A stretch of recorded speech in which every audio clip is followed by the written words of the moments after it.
A single sentence left him utterly powerless. Fine.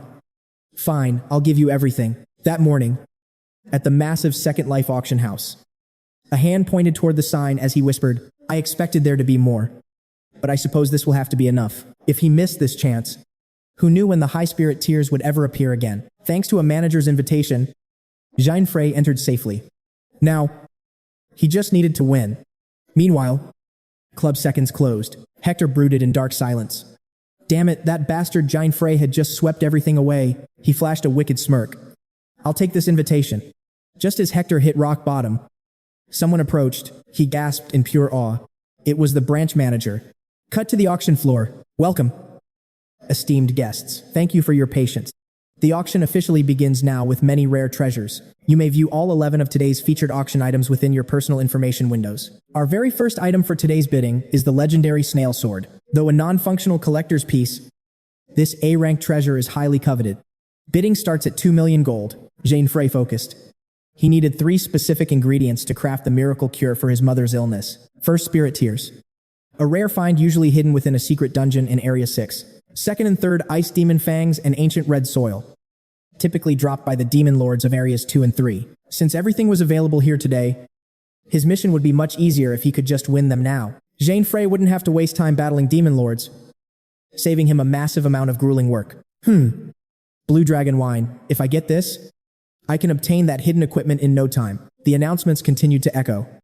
Moving on, our fifth auction item today is the ice demon fangs, a rare monster material found only in S-rank dungeons of Area 2. Starting at 500,000 gold, Jein Frey immediately bid 1 million. The announcer called out, "We have a bid for 1 million gold."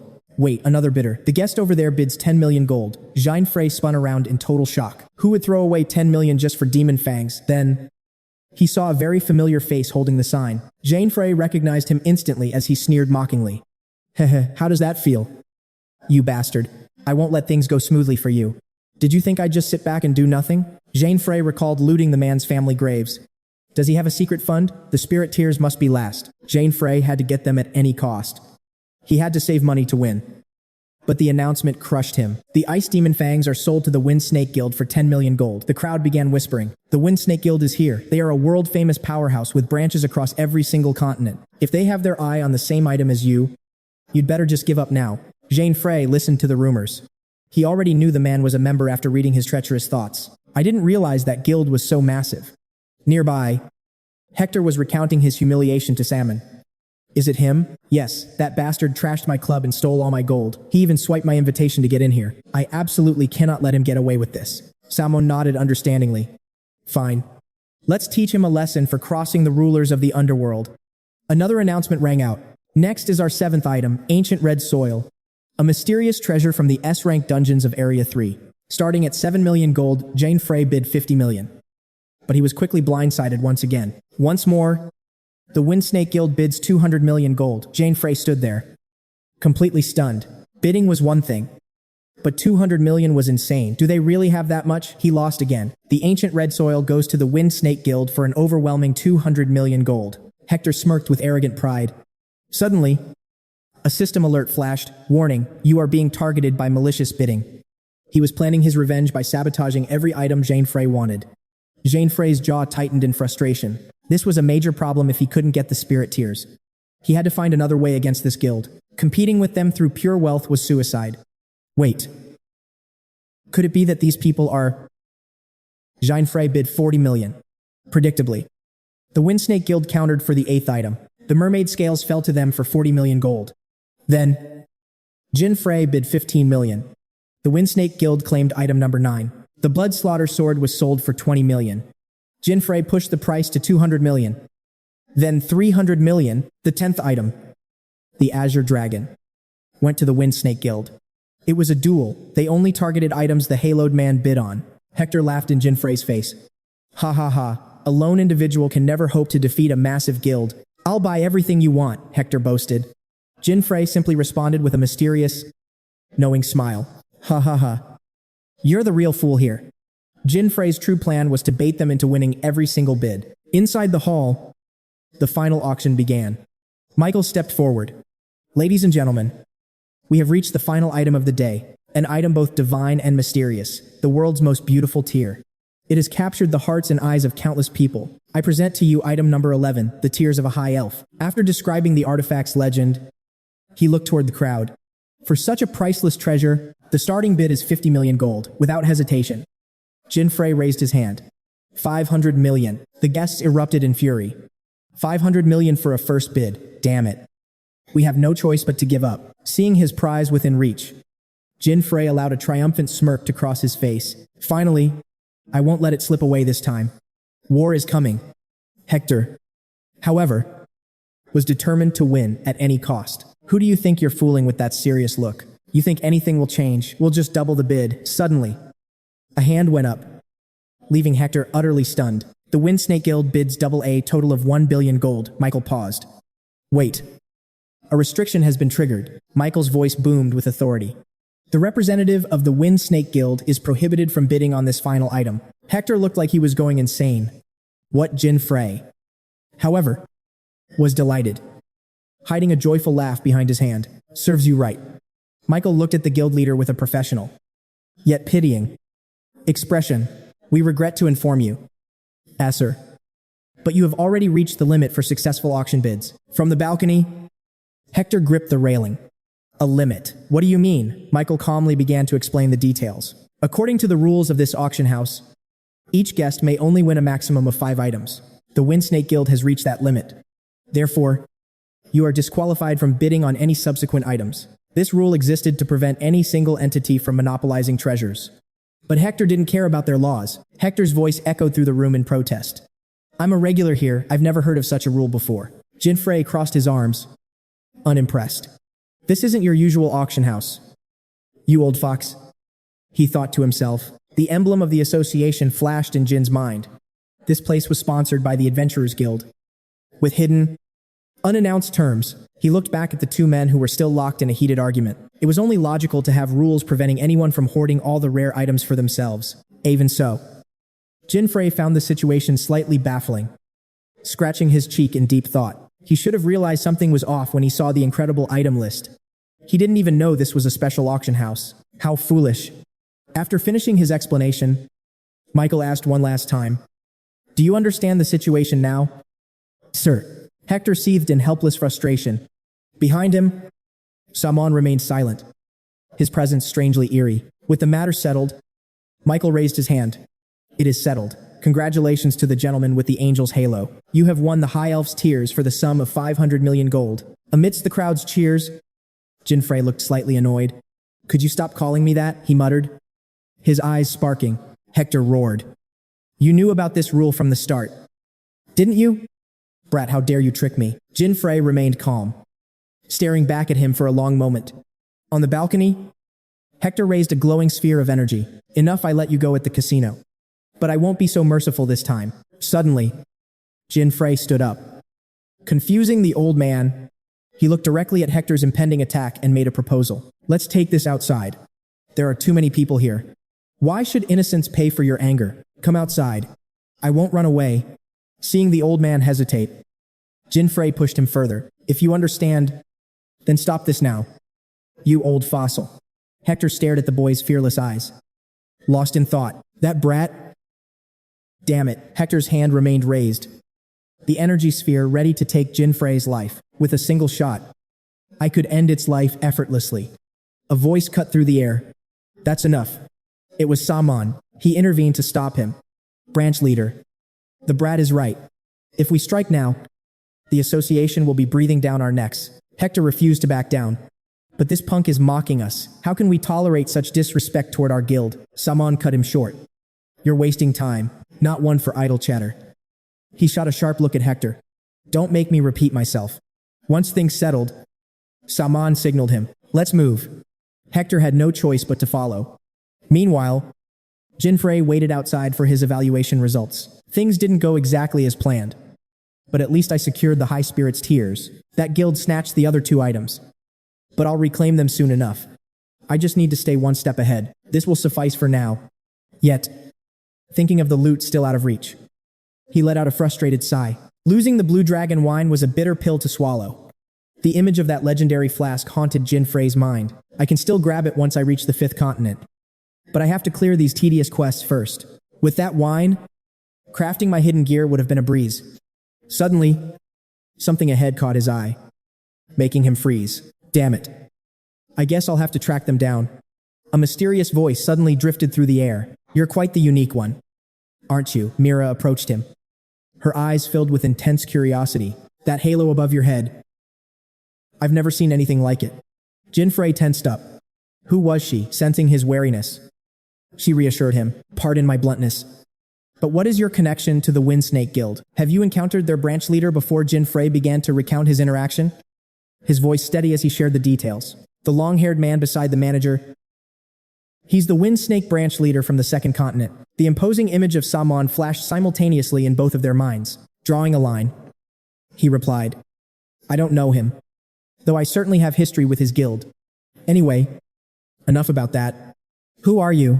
Mira Sihil, placing her hands on her hips. I'm an adventurer, she admitted, her gaze briefly flickering toward the ground. And right now, I'm tracking them. Mira had been dispatched by the association to investigate the Wind Snake Guild's shady activities. Her revelation sent a shockwave through him, his eyes widening in disbelief. A mission directly from the association. Could she be one of the 8 Guardians? The legendary symbol of the elite flashed through Jein Frey's mind. The 8 Guardians, the prestigious title held by the 8 S-rank adventurers officially recognized by the Great Association, they wield immense power and earn astronomical rewards. Essentially, she was an adventurer who had it all: strength, fame, and fortune. A faint smirk played on his lips. The 8 Guardians. That brings back memories. Back in my gaming days, after clearing everything else, I'd occasionally take on high-level contracts from the association. Jein Frey turned to her. If that's the case, they've likely vanished. Shouldn't you be giving chase? Mira gave a slow, thoughtful nod. I plan to, but there's something I need to ask you first. Fixing her gaze on the halo above his head, she cut to the chase. Where did you get that floating artifact? Jein Frey went silent. Is it possible she doesn't know about the existence of hidden equipment? These items haven't even been recorded by the association. If they decide to seize it, things will get messy. A ripple of anxiety hit him. How was he supposed to explain this? He scratched his head, feigning ignorance. Oh, you mean this little thing? Suddenly, a system notification flashed. Alert interest detected. Your unusual equipment has piqued Mira's curiosity. The update caught him off guard. Interest. The system then displayed Mira's actual thoughts with brutal honesty. That halo is so adorable, I have to have it. That was the real reason behind her intense gaze. Annoyed by his hesitation, she pressed further. Well, cat got your tongue. Jein Frey's face flushed deep red as he shook his head. No. It's a long story. We'd be here all day, standing face to face. A thick, awkward tension began to wrap around them both, realizing she wasn't going to get a straight answer out of him. Mira waved him off. Fine. Keep your secrets. I'll just find out for myself. With that, she turned and strode away down the stairs. Thanks anyway. She left Jein Frey standing there, completely stunned. He never imagined an S-rank guardian would be obsessed with his gear. I've definitely been marked, haven't I? He mused that she was likely among the strongest of the 8 guardians. Meanwhile, Mira glanced back, her mind still swirling. That gear. Even after reaching the 7th continent, I've never seen anything quite like it. Questions swirled in her mind about Jein Frey's true identity. Who was this mysterious young man? Really? Standing nearby, he turned in silence, caught in the middle of an event that should have been impossible within the game. The scene shifts to a rank A dungeon in the moonlit desert of the 2nd continent. A massive tremor rocks the earth as Jein Frey single-handedly decimates the monsters. A system notification flashes. The level 80 giant goblin boss has been defeated. Without wasting a second, he claims his hard-earned spoils of war. There it is, the goblin's robbery gloves. A rare rank A item that gleamed with untapped potential. When facing an overwhelming foe, this treasure allows you to snatch an item directly from their inventory and make it your own. Gripping the item, Jein Frey wears a confident smirk as his levels skyrocket. He shades his eyes, gazing toward the distant horizon with ambition. His original goal was to infiltrate the Rank S Blessing Castle on the 2nd continent to secure the legendary Chimera Bang's Fang. However, he decided to prioritize hidden equipment first, meaning it was time to borrow a few things from his unsuspecting targets. Nearby, Hector and the shaman were on the move. Their target, the Azure Dragon Wine, a vital ingredient for crafting the next hidden masterpiece. With his razor-sharp instincts tingling, Jein Frey immediately shifts his gaze toward the shadows behind him. Using his magic sensing, he tracked their exact location. Now, he was tailing them, patiently waiting for the perfect moment to strike. He quickly spotted Mira hiding behind a tree. She was here too, apparently having started this quest long before him. Her eyes locked onto the group ahead. Well, look who it is, she thought. Was he really tailing the Windsnake Guild too? Suddenly, his eyes widened in shock as he stared straight ahead. Sensing something unexpected was unfolding, he watched in disbelief as Hector and the shaman entered a hidden tunnel. Could they really be using a secret passage within the walls? Beyond the pitch-black passage lay a vast, hidden expanse, the private territory of the formidable Windsnake Guild. Observing the shaman tending to the flowers below, Hector finally spoke up, asking about his thoughts on this year's harvest. "My lord," the shaman replied, trembling with fear. If this didn't satisfy the leader, his life would surely end before tomorrow's sunrise. Without hesitation, he cut to the chase, realizing they could sell these for a massive profit.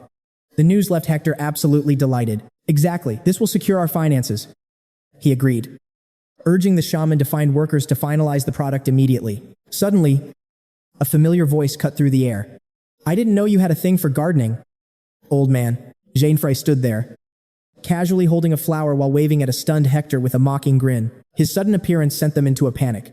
Consumed by rage, Hector barked out a question, demanding to know how he got in. Hector's fury boiled over as he screamed, "You bastard, have you been stalking us this entire time?" Unfazed, Jein Frey examined the flower in his hand and began to break down its dark secrets. This is the moonlit azalea. Depending on its use, it can become a core ingredient for dangerous magic stimulants. His gaze sharpened. He enunciated every word. "Stop playing dumb.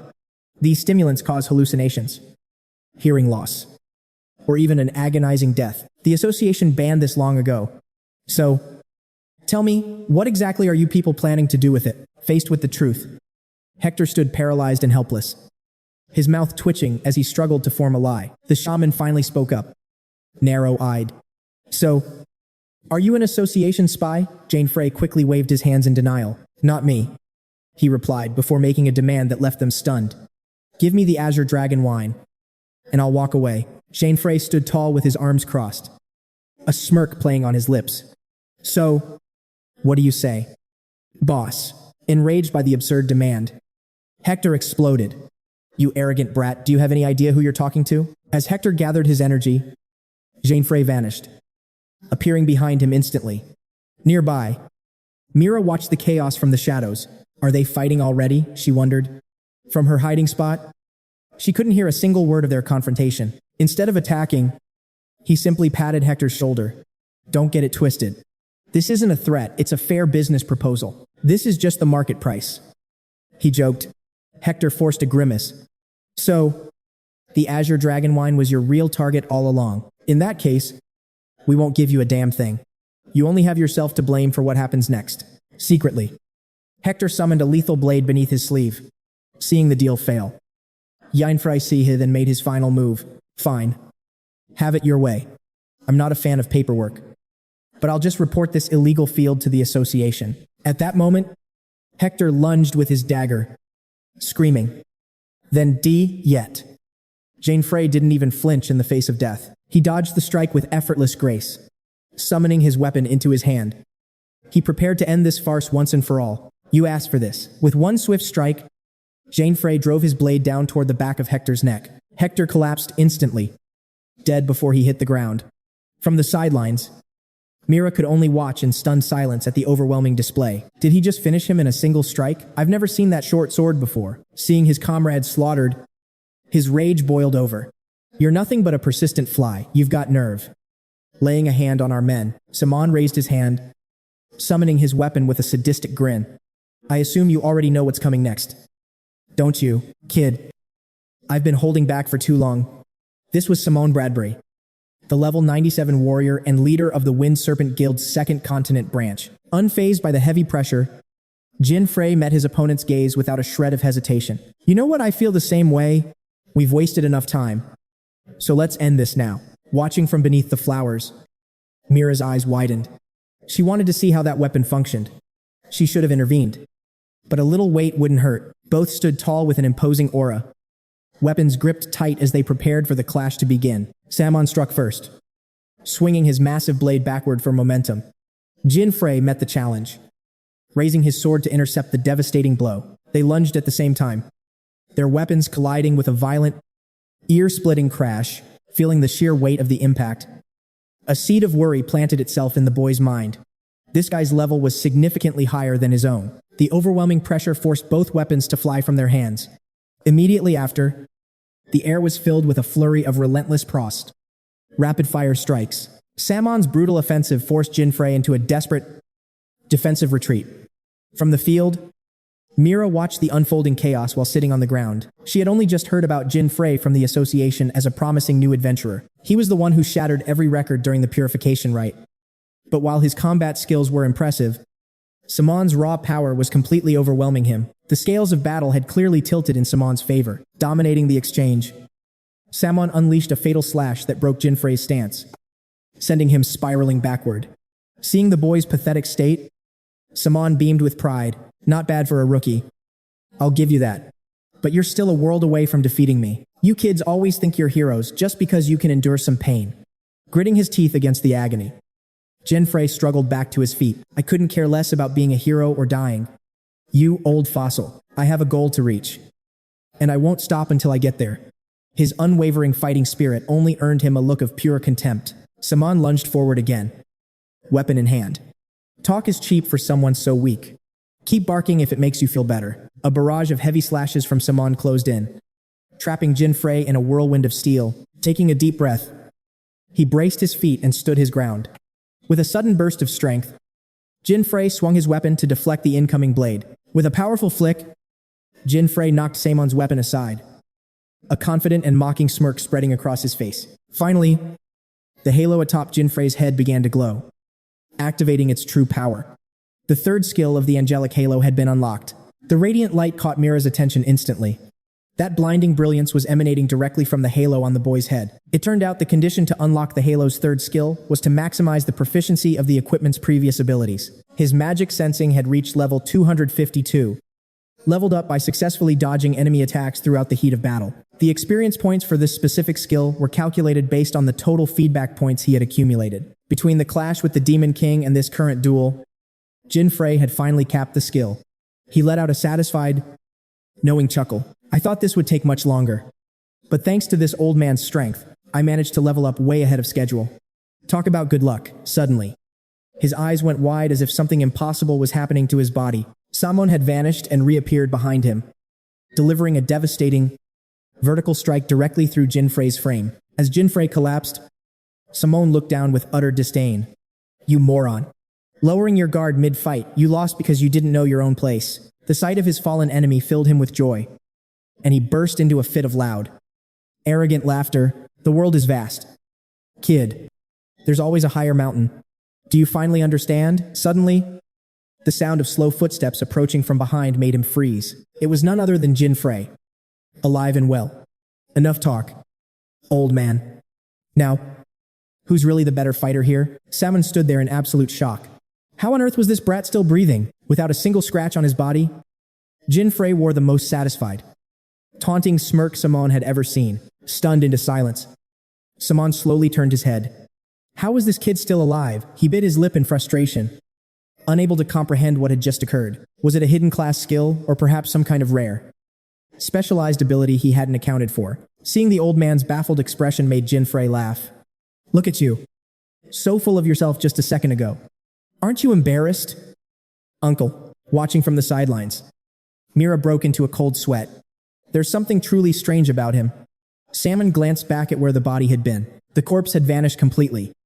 Yet he was certain the sensation of his blade piercing through flesh had been real. Suddenly, Samon's eyes widened as blood erupted from his chest, without him even realizing it. Gritting his teeth in shock, he looked toward his attacker. How? Since when? Samon stared at the boy, who stood motionless, face cast in shadow. What on earth was happening? Desperate to save himself, Samon lunged forward, only to be impaled by a dancing blade. With a mouth full of blood, he let out a desperate scream. What has this brat done to me? From a corner, she watched Samon's every move with intense focus. she whispered as Saman suddenly began to roar like a beast. Seeing him clutch his head in sheer despair, she was baffled. Just what was going on here? Standing silently behind Saman was none other than Jein Frey. Weapon in hand. A smug smirk played across his lips. This is the Angel Halo's third skill, Shadow Playground. Like Uncle said, the world is a massive place. A notification appeared, Lucifer's Angel Halo. Skill 3. Shadow Playground. Creates illusions for anyone who meets the user's gaze. With a 72-hour cooldown, his enemy was now reduced to a brain-dead vegetable. Frozen in place. Jein Frey mocked him. Did you think I wouldn't notice? After observing for a while, Mira stepped out to face him. Seeing her looking slightly bashful, he wasn't surprised at all. So, it's you. Glancing back, Jein Frey spoke to Mira with chilling emphasis. Was it fun watching us? The question made her flinch. So you knew. Mira justified, her voice echoing through the flowers. And I wasn't exactly following you. He was the one I had to monitor. He asked, right. You're here on an association mission, aren't you? Just report that you found them planting moonlit azaleas. Ignoring her excuses, he simply waved and began to walk away. Good luck then. I'll leave these guys to you. This has nothing to do with me anymore. Looking at his palm, Jein Frey suddenly remembered something crucial. Right. I almost forgot the most important part. Quickly, Jein summoned a blue screen, typing frantically while a confused Mira looked on. A moment later, he summoned the Goblin's Thieving Gloves. The Goblin's Thieving Gloves rank a rarity. When an enemy is unable to fight, you can seize one item from their inventory and make it yours. With gloves equipped, Jein Frey touched Hector's ice-cold body. Sorry, but I'll be taking this. Seconds later, he had what he wanted. Blue Dragon Wine. Rank S rarity perfect. Finally, the Blue Dragon Wine is mine. Holding the legendary wine card, Jein Frey exhaled in satisfaction. With this, the battle against the second Demon King will be easy. Mother, please wait for me just a little longer. His expression left Mira confused, and she leaned in to investigate. Under her intense scrutiny, Jein Frey recoiled. What, is there a problem? I'm using this item legally. You know, Mira closed her eyes, dropping her investigation. Fine. I have no objections, eager to escape her watchful eye. Jein Frey hurried off. All right then. I'm really leaving now. Still. Mira's eyes followed his every move before she turned her gaze toward the statue like Saman. In that clash, there was zero evidence that he used any items or class-specific skills. Mira then recalled the halo above Jein Frey's head. The most logical conclusion was the power of his equipment. Helplessly, she stroked her chin. If he was using gear from the association's banned list, things would be very different. But his equipment wasn't on that list.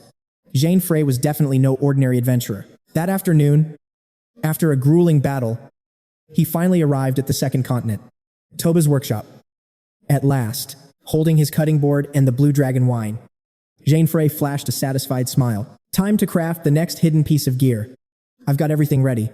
Suddenly, two young men burst out of the house. What's wrong with you, you stubborn old fool? Just throw away that legendary blacksmith title already. Watching them storm off in a rage, he thought to himself, I totally feel you. Brothers, if you don't bring the right offering, he won't listen. Jein Frey took a deep breath and entered with a bright smile. Excuse me.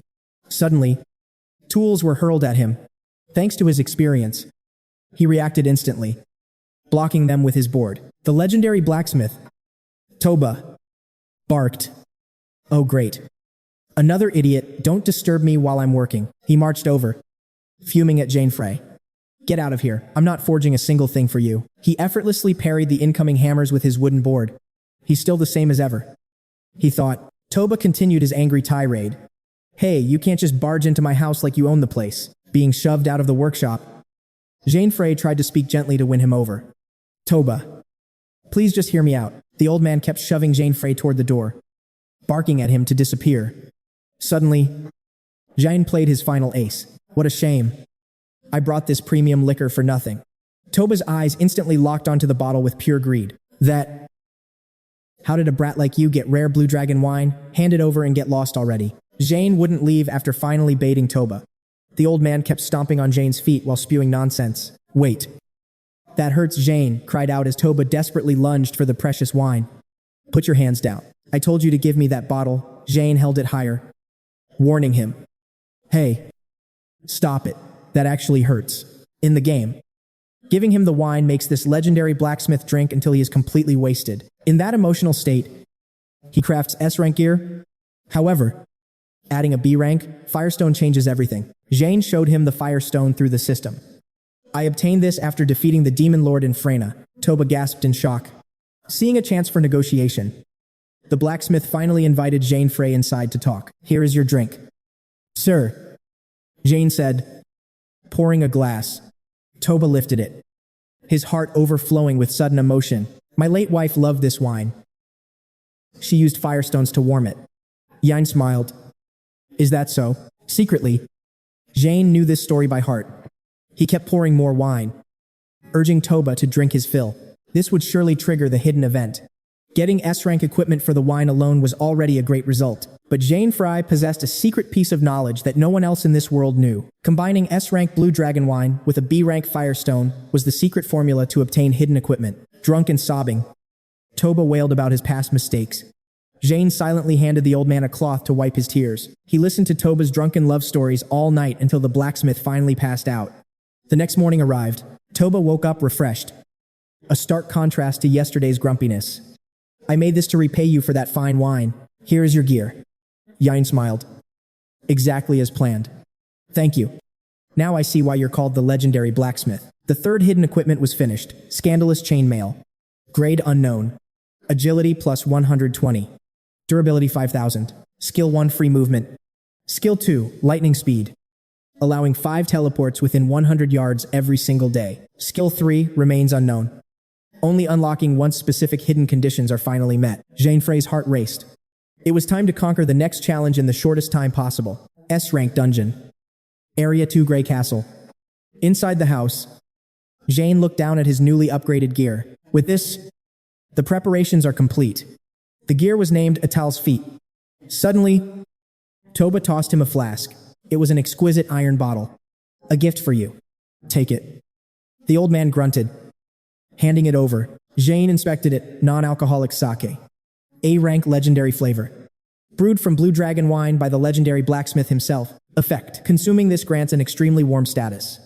Toba pointed toward the horizon and spoke solemnly. You're heading there, aren't you? He meant the S-rank dungeon. Jein Frey gave a grateful, knowing smile. Thank you very much. After a brief chat, the old man waved him off. You're strong, but stay alert. The Frost Demon King is a nightmare. Elsewhere, snow-covered mountains surrounded the second continent's S-rank dungeon, Blessing Castle. At the entrance of the massive city gates, the journey finally brought him to his destination. People nearby were shivering violently despite being wrapped in thick, heavy winter furs. Without proper winter gear, Jein Frey's body began to tremble uncontrollably. It's way too cold here. He expected this. Reaching into his bag, he pulled out the non-alcoholic sake Toba had given him. Jein chugged the entire bottle in one go. As bystanders watched in confusion, warmth instantly surged through his body. He exhaled in satisfaction. A notification appeared. Jein Frey Van read. Extremely warm state active for 100 minutes. With his body temperature restored, Jein touched his arms, feeling completely smug about his secret advantage. Thanks to Toba. I don't need those bulky clothes. Meanwhile, the surrounding adventurers began whispering about him. Look at his clothes. Is he joking? That brat clearly underestimates the dangers of this frozen mountain. What is that strange thing floating above his head? He must be a clueless rookie adventurer. He didn't even buy a coat. Look at that halo. He's definitely an idiot. The system helpfully chimed in. A notification warned Jein that people were judging him, making him scowl. Shut up. I don't care. Below that, his mission clock ticked down. Time remaining 1 hour, 59 minutes, and 45 seconds. With the timer ticking down, Jein Frey begins to plot. He needs to move fast. The system reveals the rules of this frozen zone.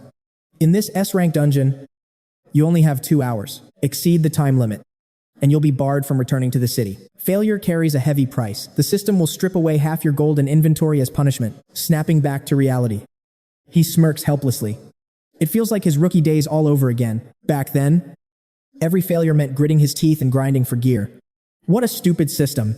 To avoid wasting time, Jein Frey sprints forward. Magical currents are already swirling within the castle. Before him, a massive crowd of players has already blocked the main path into the fortress. Jein Frey observes the situation carefully. It seems a lot of people have arrived before him. He must reach the Demon King's corridor first. The Chimera Bang fangs he needs are there. Elsewhere, two young men struggle against the blizzard. Their boots stomp through the snow. Seeking a path, from behind, no one groans. Just taking a single step forward is an exhausting struggle. Felix agrees. If they keep this up, their 2 hours will vanish in an instant. Before long, they encounter a massive obstacle, a giant monster looming in their path. It bears sharp fangs and raises jagged claws. A level 82, 𝐼𝐻𝐒. Felix raises his weapon. Trembling. Damn it. Not another one. We're already running out of time. At this rate, they'll never reach the castle. Seeing no one frozen, Felix barks. What are you doing? Help me.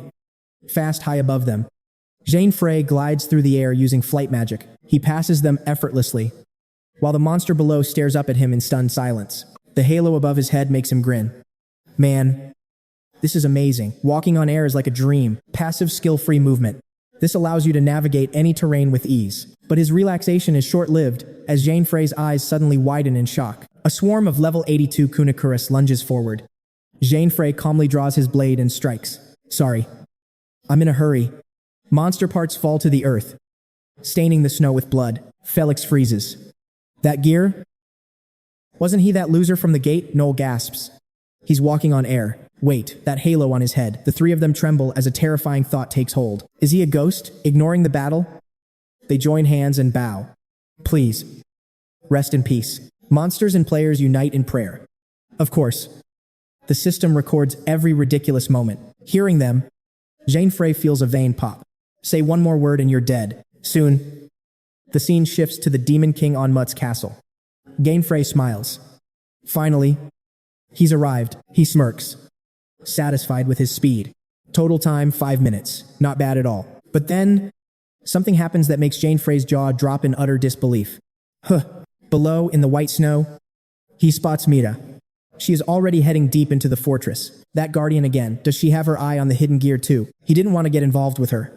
Still, he rubs his chin, unable to hide his curiosity. What is an 8 guardian doing here? She should be bored of this dungeon by now. Below him, Mira reaches out to touch the ancient runes carved into the stone. Her mind races.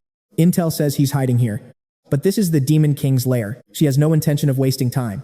Mira thrusts her palm forward with explosive force. A massive shockwave erupts, forcing Jein Frey to shield his face.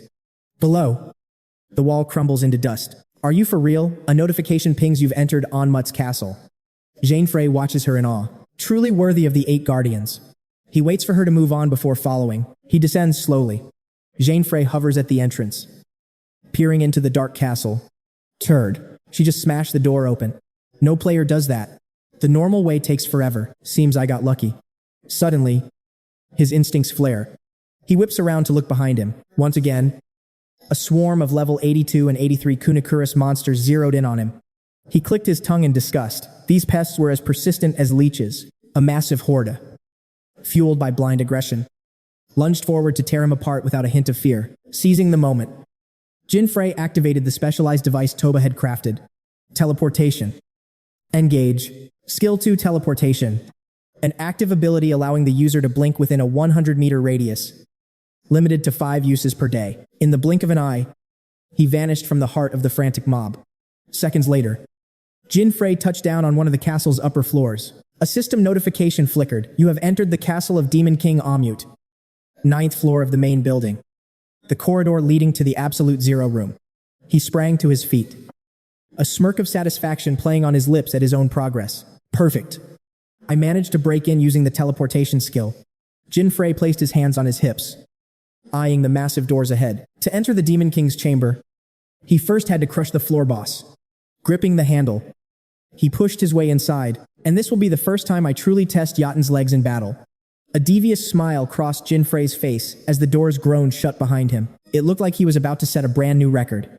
Meanwhile, in the hidden ice room on the 7th floor of the annex, blood-curdling screams echoed through the halls. A group of survivors huddled together, trembling in terror against the cold stone walls. Guildmaster. Why? Why have we come this far? Garuda's time limit sat at 1 hour, 26 minutes, and 7 seconds as he gripped his blade. You're asking why? He narrowed his eyes, his voice dripping with pure disdain for the weaklings before him. It's because you lot are pathetically slow. This was 𝐼𝐓, a high-ranking swordsman and the leader of the Windblade Guild. Without a moment's hesitation, 𝐼𝐓 unleashed a violent slash. How dare you keep me waiting? In an instant, an innocent life was snuffed out by his cold steel. On his HUD, the timer began to climb relentlessly. 𝐼𝐓's time limit surged to 2 hours, 42 minutes, and 36 seconds. But his rage only grew. You useless trash. How do you plan to compensate me if my treasures and drops are cut in half? He leveled his sword at another sobbing victim. Please. I'm sorry, I don't want to hear it. He glared at them all. To be alive and this incompetent is a sin in itself. If you're this worthless, then D and atone. Perhaps your corpses will fetch a better price than your lives. He was a man of his word. With a twisted expression, 𝐼𝐓 swung his blade in a wide, lethal arc, ending them all. Blood painted the room red as 𝐼𝐓's time limit jumped to 4 hours, 21 minutes, and 58 seconds. His closest subordinate could only close his eyes, turning away from the gruesome spectacle. Yet, 𝐼𝐓's blade was already pointed at the next crying soul. Please. Wait, I don't want to die, Guildmaster. Stop this madness. But mercy was a foreign concept. Another life was extinguished in a spray of crimson. 𝐼𝐓's time, 8 hours, 7 minutes, and 13 seconds. Watching his time limit swell, he let out a chilling, distorted laugh. Your pathetic lives are only worth a few measly hours. Clearly unsatisfied, 𝐼𝐓 turned his predatory gaze toward his servant. Is this all we have today? This isn't nearly enough. The man bowed low, trembling. I am deeply sorry. As the blade drew closer, the servant swallowed hard in fear. We are working tirelessly to recruit more newcomers, but it takes time for them to arrive. 𝐼𝐓's voice turned into a low threat. Then maybe I should just use you instead, terrified. The servant scrambled away. We will deliver the next batch immediately, drenched in cold sweat. The servant fled. This monster was literally stealing the lifespans of others through cold-blooded murder. He stepped over piles of mangled corpses. It seemed the guildmaster planned to hole up here for months. Just how many more people would have to die as the servant vanished from sight? 𝐼𝐓 ground his teeth in frustration. He stood there for a moment, stroking his chin as he weighed his options. That damn salmon has already been captured by one of the 8 guardians. When the association decides to dismantle a guild, they always hunt the high rankers first. Their methods are as predictable as ever. 𝐼𝐓 walked slowly toward the window, peering out. But as long as I'm here, I hold the ultimate advantage, the time limit. His maniacal laughter rang through the fortress. It was fittingly named the Castle of Blessings. Meanwhile, on a different floor, Jein Frey was busy carving through monsters. Inside the castle of Demon King 𝐼𝐓, on the 9th floor, the battle continued in the corridor, leading to the Absolute Zero room. With decisive strikes, Jein Frey cut down his enemies one by one. Despite their overwhelming numbers, the monsters charged relentlessly. The sheer adrenaline of the fight sent a thrill through his entire body. This feeling, fighting like this is actually fun. This gear is even better than I imagined. Suddenly, he froze, sensing something ahead. But what is this massive surge of mana I've been feeling? A vision of a colossal fortress flickered through his mind. What I'm sensing on the 10th floor? It's the overwhelming power of the second Demon King. A mysterious power surges, stronger than even the Demon King. Intriguing. But first, the king must fall. With the final beast slain, he lunges forward into the fray. Jein Frey smirks, glancing back. Now for the mid-boss. The 9th floor gates begin to grind open. An intruder approaches. A familiar face steps through. It is the girl, Mira, scaling the shadows. He clings to the ceiling. I almost forgot her. Could she be that mysterious power source? So, she has arrived. After surveying the area, a look of shock crosses her face. No monsters nearby. Strange. Suddenly, 2 frozen abominations materialize directly behind her. These are level 92 snow golems. Unfazed, she assesses the threat. Something is wrong. Why did a mid-boss appear so suddenly? Mira exhales a blue mist, chanting a summoning spell. Instantly, an elemental rises to serve her. Observing the floating shinfit, Jein Frey analyzes her advanced elemental summoning technique. Even for a summoner, wielding such high-level class skills requires immense mastery. Mira extends her glowing palm. Forgive me, but I have no time to waste on you. Azure energy surges, ensnaring the beasts. The mana flows perfectly according to her will. With the trap set, Mira slowly clenches her fist. The mid-rank golems are instantly crushed, left helpless. Even Jein Frey is stunned by her overwhelming power. Incredible. She decimated 2 mid-bosses with a single strike. She brushes her hands off with disdain. She's on a whole different level. Her eyes fix on the door above. Jein Frey, still lurking above, immediately catches the intensity in her gaze. That door only reveals itself upon a mid-boss's defeat. Beyond it lies the Demon King's throne room. Mira suddenly pivots away. She ignores his presence. But Jein Frey knows he must investigate further. He shadows her as she heads toward the annex, watching her figure vanish into the distance. She's searching for someone. I'm just glad her target isn't the Demon King yet. Mira halts, sensing something off. Her eyes dart toward the ceiling, hunting for a hidden presence. Vigilant. She scans the emptiness. Am I being watched, or is it just my imagination? She pushes forward, focused on her mission. Meanwhile, Jein Frey reaches the next floor of the citadel of Demon King 𝐼𝐎𝐑𝐚𝐧𝐤. 10th floor. The final corridor leading to the throne room. He presses his palm against the massive gates, unlocking the path forward. Jein Frey ventures deep inside, passing frozen corpses impaled by ice. He looks ahead with a chilling smile. It's been a while. On the throne sits the second Demon King, 𝐼𝐎𝐑𝐚𝐧𝐤, a level 100 nightmare. His deadly frost aura instantly debuffs all challengers, slashing their stats to under 20%. 𝐼𝐎𝐸𝐷 reveals his jagged fangs in a savage grin. Another lamb for the slaughter has arrived. Mon versus monster. The air crackles with sheer, bloodthirsty excitement. 𝐼𝐎𝐸𝐷 sneers at Jein Frey. You'll be joining my collection of corpses soon. Human. To his left, a body frozen mid-scream. To his right, more victims who perished long ago. No mana detected. Are they all dead? Suddenly, a faint trace of energy makes him pause. No. Jein Frey looks up at the highest impaled victim. One of them is still breathing. With his dying breath, Richard begs him to run. But 𝐼𝐸𝐷 unleashes a barrage of ice spears. Sharp, lethal icicles rain down on Jein Frey, who stands perfectly still. With a cold glance, he instantly deciphers the enemy's attack pattern. It matches the game's moveset. But will he deviate like Hubba Rose? I must be careful. 𝐼𝐸𝐷 flexes his claws, mocking him. You humans are pathetic, but you look quite delicious. He laughs manically, flashing his fangs. So many guests today, you're the 10th one. 𝐼𝐸𝐷 licks his blood-stained lips with a long tongue. Tonight, I shall feast like a king. Richard watches in helpless silence, his brow furrowed as he curses his own weakness. That crushing pressure. We actually thought we could win. How foolish of us. Meanwhile, Jein Frey stood motionless, his face a mask of indifference. Seeking a swift end, 𝐼𝐸𝐷 lunged forward. Time to hunt, he hissed, activating his skill to snare his prize with a sudden teleport. But the boy saw it coming, effortlessly weaving through the attack. Active skill teleportation. Range 100 meters. Limit 5 times daily. Remaining uses 3. In response, Jein Frey delivered a brutal slash across his face, sending blood spraying like rain. The shocking sight left the wounded man stunned. 𝐼𝐸𝐷, however, reacted hysterically, thrashing in sheer desperation. Despite his injuries, Richard watched intently. What on earth just happened? Picking his ear, the youth sighed. Stop screaming. You aren't even hurt. Exposed. The villain grinned. So you figured it out. Impressive. 𝐼𝐸𝐷 glared at Jein Frey, gripping his weapon tightly. Whatever. A little warm-up before the feast is fine. Above them, jagged ice spears materialized. On command, they rained down, merging into a single, massive glacier aimed directly at the boy. Watching from the sidelines, 𝐼𝐸𝐷 bared his teeth in a twisted, triumphant laugh. He smirked, certain of his victory. There was no way to survive that Jein Frey was finished. Suddenly, the boy emerged unscathed, driving his blade through the villain's chest. Caught off guard, 𝐼𝐸𝐷 collapsed. Blood coughed from his lips. Skill 1 Mind's Eye.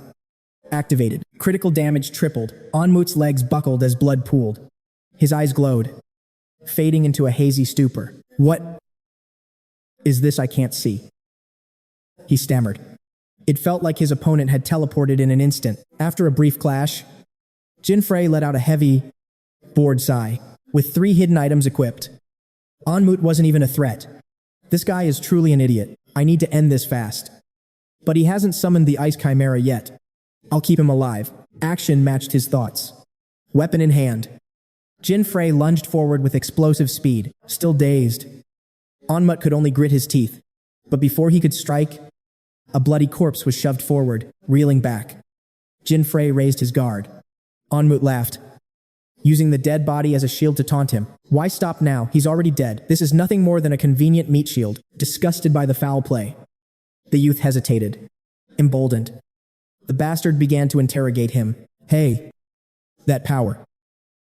What was it still holding the corpse? 𝐼𝐎-𝐸 raised his other hand to strike. Then, he bellowed his skill name, Puppet Mastery. Suddenly, the corpses frozen in the ice began to twitch and crawl out, completely under his control. In an instant, a wall of the undead rose, a horrific shield forged from the fallen, still clinging to life. Richard watched in horror from his icy stake as the mountain of corpses stirred. The dead moved like the living. With a cold gesture, 𝐼𝐎-𝐸 issued the command, kill him, obeying their master. The ghastly horde swarmed Jein Frey, cutting off every possible escape route. The scene triggered a dark memory. This was just like his battle against the legendary 𝐼𝐴. These demon kings are acting differently than the game. Suddenly, 𝐼𝐎-𝐸 noticed a survivor nearby. Oh, one still breathing. Richard froze, terror gripping him as those murderous eyes locked onto his. He was found, but as 𝐼𝐎-𝐸 reached out to kill him, his arm was severed in a flash. Richard watched, completely paralyzed. To keep the focus away from the wounded man, Jein Frey pointed to himself. Where are you looking? I'm your opponent. 𝐼𝐎-𝐸 gnashed his teeth in fury. How dare you? 𝐼𝐎-𝐸's face contorted, turning a sickly, poisonous shade of purple. Status lethal poisoning. 10 HP lost per second. Refusing to lose, the Demon King let out a scream. Summon Ice Chimera instantly. 3 ferocious beasts materialized, their bloodlust chilling the air. Ice Chimera. Level 99. Jein Frey's eyes narrowed. At last, the real prey had arrived. He blurred forward, moving faster than the eye could follow. 𝐼𝐎-𝐸 laughed, expecting a quick kill. Well, what's your plan now? But his grin vanished as the level 99 Chimera fell in an instant. After wiping them out, the system interface finally chimed. He had finally obtained the Chimera Bang's Fang. Jein Frey's equipment was significantly upgraded. Though the centipede's durability had plummeted below 500, it sat at 493 out of 1500. A cunning smirk played on his lips as an idea took root. He glanced at his foe with pity. Demon King, playtime is over. His mocking expression sent the beast into a blind rage. What was that? Jein Frey gripped his newly updated weapon with care. The requirements for the centipede's third skill had finally been met. Meanwhile, the room was filled with the agonizing screams of those slaughtered by Garuda just moments ago. A blood-soaked survivor trembled, desperately begging for mercy. Garuda's guild leader merely picked his ear, shouting, "Shut up, this hideout is actually decent." He had no patience for loose ends. He raised his blade high, ready to deliver the final blow. Lately, there have been so many annoyances. The man below covered his head, awaiting his inevitable end. Suddenly, a violent gale burst into the room. The sheer force of the wind sent Garuda's sword flying across the floor. A cold, accusatory voice echoed throughout the chamber. Found you. Garuda Gastami, guild leader of the Wind Snake. A figure stepped forward, listing his crimes, murder being the first, human trafficking, illegal gambling, and the production of forbidden items. Her sharp eyes locked onto him with lethal intent. And that's just what I've found on the surface. It was none other than Detective Mira, backed by her elemental guardians. Are you really killing your own members just to buy yourself some time? She lived up to her reputation as a summoner. To bolster her power, she called forth a new elemental, the water spirit, Anden. Next came the searing heat of the fire spirit, 𝐼𝐸. And finally, the wind spirit, Sinfit, who had just disarmed Garuda. 3 spirits of different elements swirled around her, forming an impenetrable defense against the dangerous foe. Watching her every move, Garuda felt a cold sweat. Among summoners, spirit summoning was considered the highest level of difficulty. Yet, she had summoned 3 simultaneously without breaking a single sweat. Shoving his anxiety aside, he spat out, "Where are your manners? Little lady, who are you? Are you with the association?" Mira Golden. Her face was an emotionless mask. "In the name of the 8 guardians, you're under arrest. I'm taking you to the Adventurers Guild." Back on the 10th floor, the weapon update was complete. The conditions were fulfilled, and the third skill was finally unlocked. Jein Frey gripped his weapon, a playful smile on his lips. This was exactly what he'd been waiting for. His smug face pushed the monster to its limit. "Don't you dare mock me, you arrogant brat." The beast crouched, pointing a finger at Jein Frey. Fine. I won't eat you. I'll crush every single bone in your body instead. His power began to overflow. Strange protrusions of ice began to grow from the creature's shoulders, slowly elongating. Ice manifested on both sides. Suddenly, a pair of wings erupted, carrying him into the air. He laughed hysterically, mocking the boy from above. That's it. Just stand there like a good little boy and wait for death. Without a word, Jein Frey took flight, instantly appearing behind the monster. Is that all you've got? The view from up here is actually quite nice. He widened his eyes, mocking him with a hand over his forehead. Especially when I'm looking down at a pathetic thing like you. Startled, the creature flapped its wings and retreated, unable to take his eyes off Jein Frey.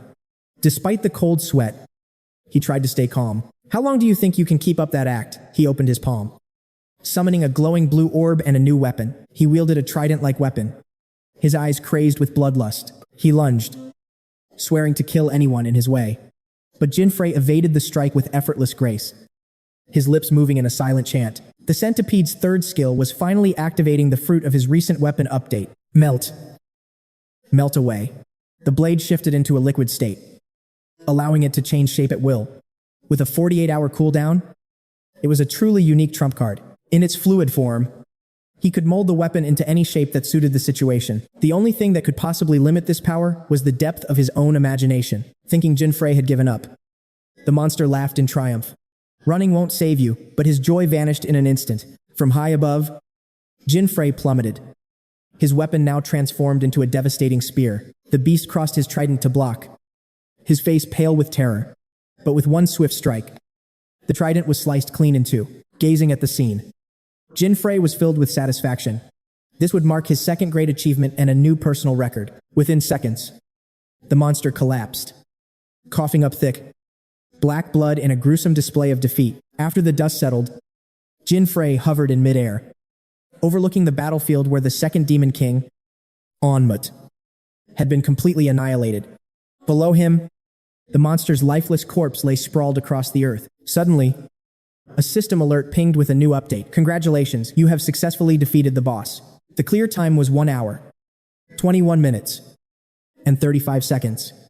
Jein Frey smirked, satisfied with his performance. A new record. Across the way, Richard gazed at his savior in disbelief. Was he really saved? It seemed impossible for a single human to slay a demon king. But then, another notification flashed before him. Richard's time limit had reached 0 hours, 0 minutes, and 0 seconds. When Jein Frey turned his head, Richard had already vanished from that jagged ice peak. He smiled, realizing the man had been teleported back to the city. Though Richard was burdened with debuffs, at least he was alive.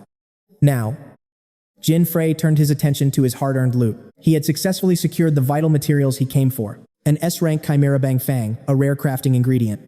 Looking at the item's stats, he stroked his chin, carefully analyzing his next move. Excellent. The only thing left to find was the ancient red soil. His mood brightened. With this, he could finally craft the divine elixir. His mother's illness could finally be cured. But as he basked in the joy, a sudden, violent tremor shook the very earth beneath him. What was causing such a massive earthquake? Outside the castle walls, the snow had already begun to pile up in thick, heavy layers. Back inside Garuda's chambers, the villain stood face to face with an expressionless, cold-eyed Mira. Garuda remained unscathed despite her wind magic. Oh, you're actually getting serious, he mocked. In response, Mira played her next card. Switching elements. Flame light roar. A brilliant crimson light erupted, followed by a wave of suffocating heat and thick, billowing smoke. A swirling vortex of intense fire completely enveloped him, trapping him in a cage of scorching heat. Yet, Garuda didn't flinch. With a casual warning, he swung his blade, extinguishing the flames instantly and clearing the air around him. This sight left Mira slightly shaken. Her eyes widened as she refused to let the battle end there. Raising her hand, she summoned a new element, raging tides. A massive surge of water appeared, looking fluid, yet possessing devastating power. But before the waves could strike, they were sliced apart. Garuda's blade was too fast, turning the water into nothing more than a light drizzle. Watching from the shadows of a nearby wall, Jein Frey witnessed the entire exchange. He finally realized what caused the earlier tremors. The clash between these two was literally shaking the fortress. He gripped the doorframe tightly, Jein Frey grew worried for her. That man was monstrously powerful, a high-level swordsman. Could he be the guild leader Mira was hunting, having neutralized both elements? Garuda's face twisted into a smug, arrogant grin. Is that all the warm-up you've got? Aren't you ashamed to call yourself one of the 8 guardians? Garuda raised his sword with pure contempt. Let me show you real power. Light gathered around his blade as he prepared a lethal strike. As the smoke slowly cleared, Mira lowered her guard to survey the surrounding wreckage. Seizing the opening, Garuda lunged forward with explosive speed, raising his sword to deliver a finishing blow to the defenseless Mira. Stormclaw, a clean, devastating slash tore through her stationary body. The result was horrific. Mira's body seemed to shatter into pieces as blood sprayed everywhere. A scene more gruesome than any horror film. Hiding behind the wall, Jein Frey felt a surge of grief, believing Mira had truly been killed. Unlike him, Garuda beamed with triumph. Is it over already? You were weaker than I thought. And your fighting spirit was pathetic. Suddenly, a familiar voice echoed through the room. Have you ever heard of someone so foolish they couldn't see the gap in power? That voice sent a chill down his spine. He stood frozen, unable to believe his own eyes. Mira was alive. She sat perched on the railing, looking down at the former member of the 8 guardians. Garuda gasped him, trembling with confusion. Garuda whipped his head around. He looked at the ground, then back at Mira in utter disbelief. Was that an afterimage? No. It was merely an illusion. Seeing his shock, Mira smirked. Allow me to teach you a lesson. To the fool who was exiled from the organization and chose to walk the path of darkness, Mira raised her hand, pointing directly at him. This is how you land a proper attack. A massive surge of energy materialized behind him, the lightning element. A powerful spirit emerged from the air, stepping forward with majestic authority. Spirit summoning the heavenly thunder spirit. Kin Garuda's face paled as pure terror washed over him. A 4th spirit. He gripped his sword and scrambled backward. This is bad. This is very bad. Seeing his chance, Garuda turned to flee. But Mira was already there, blocking his path and interrogating him coldly. Did you ever learn to stop when someone told you to wait? In a flash, the thunder spirit unleashed a devastating bolt of lightning. Within seconds, Garuda's body was charred and smoking, with not a single trace of life remaining. Jein Frey watched from the shadows, cold sweat dripping. Getting on her bad side would be a death sentence. Sensed by her keen instincts, Mira suddenly turned toward his hiding spot. Seeing him retreat, she called out, "Are you there?" Jein Frey Van Red fought to keep his composure as she approached. Busted. He stepped out, scratching his head. Wait. I am not a spy or anything like that, she calmly reassured him. It is fine. You did not interfere with my mission, so we are even. Mira's elemental spirits began escorting Garuda's body away. As for the young man before her, Jein Frey wondered, was that man truly the Sandstorm Guild leader? Mira then dropped a bombshell. I can no longer sense the Demon King's presence. Did you actually defeat him? He did not hide it. He confessed the truth. Yes. It is over. She smiled. Congratulations. I must go now. I am in a hurry, stopping after a few steps. Mira added, perhaps we will cross paths again somewhere. Her figure, surrounded by spirits, gradually faded into the distance until she vanished from Jein Frey's sight. The next morning, under a bright sun at the Adventurer Association, Garuda sat imprisoned and stripped of status. With hands behind his back, the vice president praised her. Thanks to you. That villain is finally caught. Excellent work. Mira nodded respectfully to the man standing before her. Thank you. Vice President, he shared more news. The Sand Snake Guild would be disbanded immediately to settle the score. This serves as a warning to other criminal guilds. Hearing this, Mira looked down with a heavy heart. I hope so, she whispered, noticing her gloom. The vice president asked if something was troubling her. Shaking off the mood, she looked up. No. It is just... There is a certain adventurer I am curious about. Her sudden shift in attitude left him stunned, frozen in place for a few long seconds. Meanwhile, Jein Frey had finally arrived. The 3rd continent. I have finally made it. If I can defeat the Demon King here, I will have every ingredient for the divine elixir. But a problem arose. The centipede weapon attacked 66. Durability 299 out of 1,500. He sighed, gripping the blade. After the next Demon King battle, this weapon will shatter completely. Time for an upgrade? His mind flashed to his next target, the 4th hidden equipment. 3rd continent. Warrior District. a bustling hub where houses line the streets in a dense maze. Jein Frey stopped at a small roadside building, the Flying Dragon Garden Inn. Entering, the staff member, Pow, greeted him while carrying a stack of fresh white linens. Seeing the boy at the door, he asked, "Will you be staying the night?" "Traveler," Jein signaled with his fingers. "One person. 2 rooms. The 3rd north room and the 4th west room." Their eyes met in silent understanding. Pow smiled. "Understood. Please, enjoy your stay." Once settled, a hidden basement door creaked open. Jein Frey stood before the dark descent.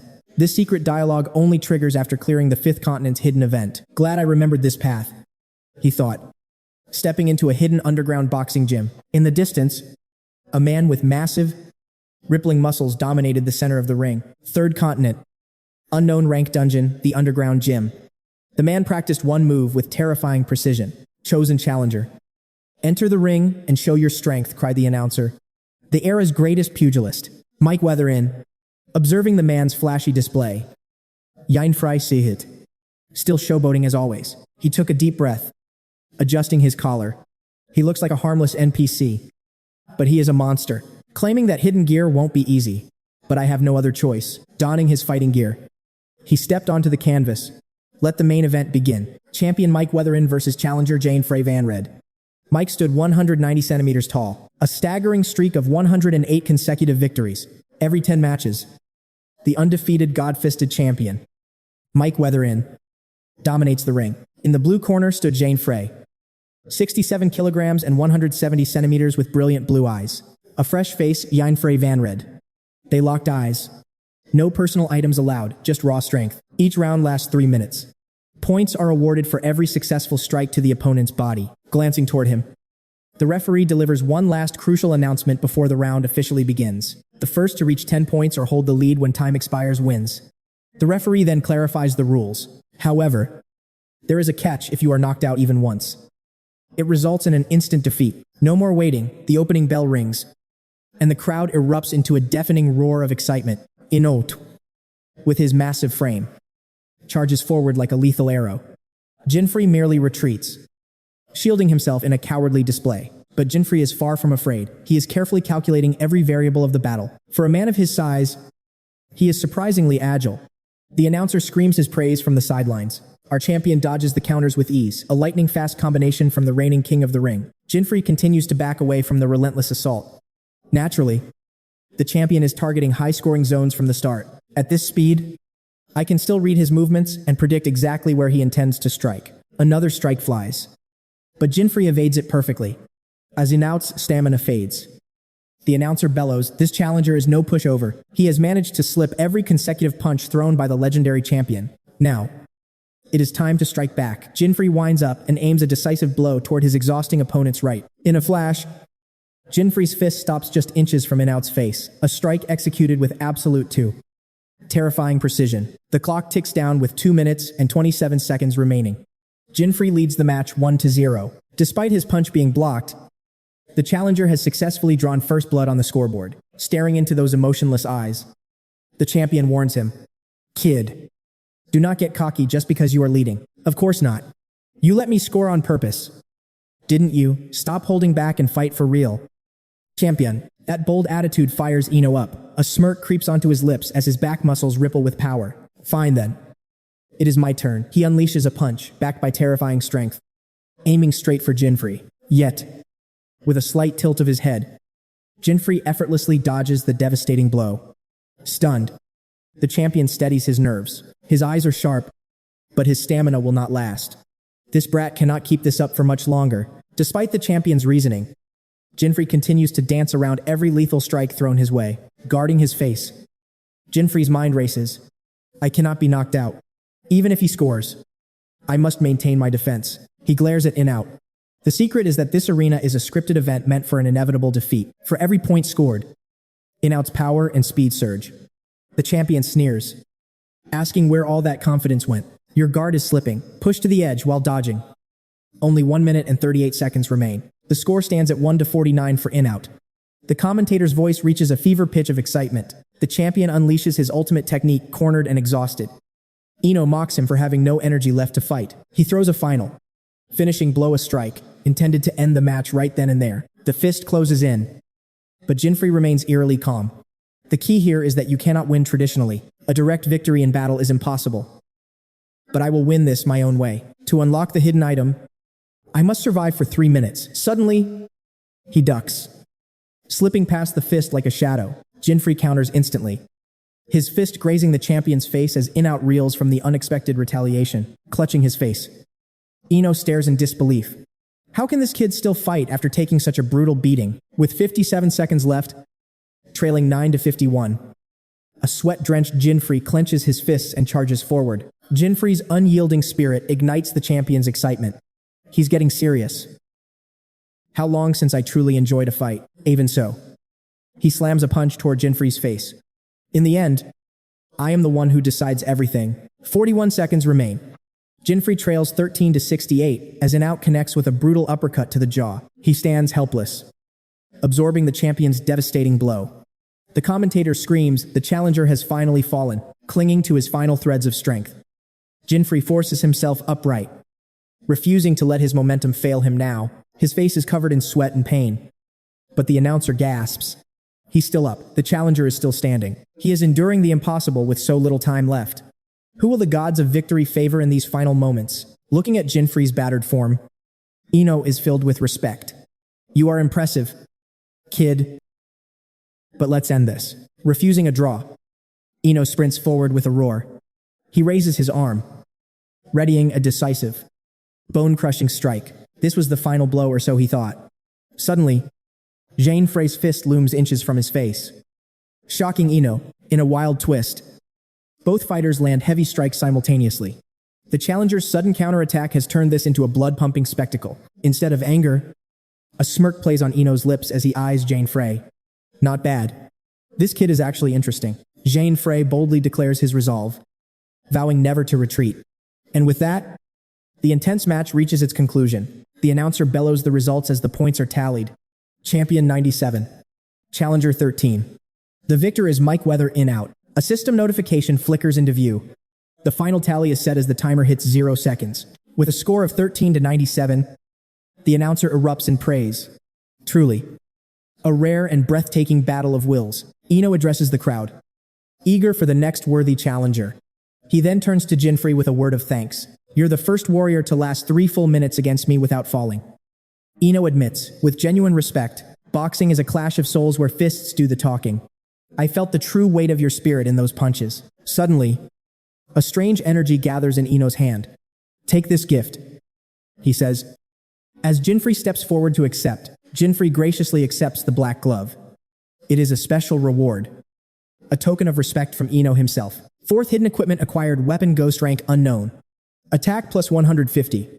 Durability 5,000 out of 5,000. Passive skill 1 fire fist. Envelops fists in flames, doubling attack power. Warning, health points will drain every second while active. Passive skill 2 counter X. This ability remembers incoming attacks and strikes back with triple the original force. Skill 3 locked. Conditions must be met. Now, it is time to face the 3rd Demon King with this new gear. Jein Frey gazes into the horizon, shielding his eyes from the blinding sun as he contemplates the road ahead. Having secured the hidden gear, there is no time to waste. Before him lies the S-rank dungeon, the Renan Ruins. To the left, the desert is littered with the shattered remains of ancient, crumbling pillars half buried in the sand. To the right, more ruins lie scattered across the dunes. Jein Frey walks forward calmly, hands buried in his pockets. Within this desolate dungeon, no living creature exists except for the Demon King who rules these shifting sands. Victory is simple. Defeat the Demon King to clear the dungeon. Jein Frey stares up at the harsh, unforgiving sun. However, the 3rd Demon King, Jack, is elusive. With a spawn rate of only 12%, patience is the only way. Memories of past explorers flash through his mind, those who ventured into this endless desert searching for the king. Many lost their way, wasting precious time until their bodies and minds were completely broken by the desert's isolation. Jein Frey clenches his fist with a confident smirk. I won't be making the same mistakes as those failures, he mutters.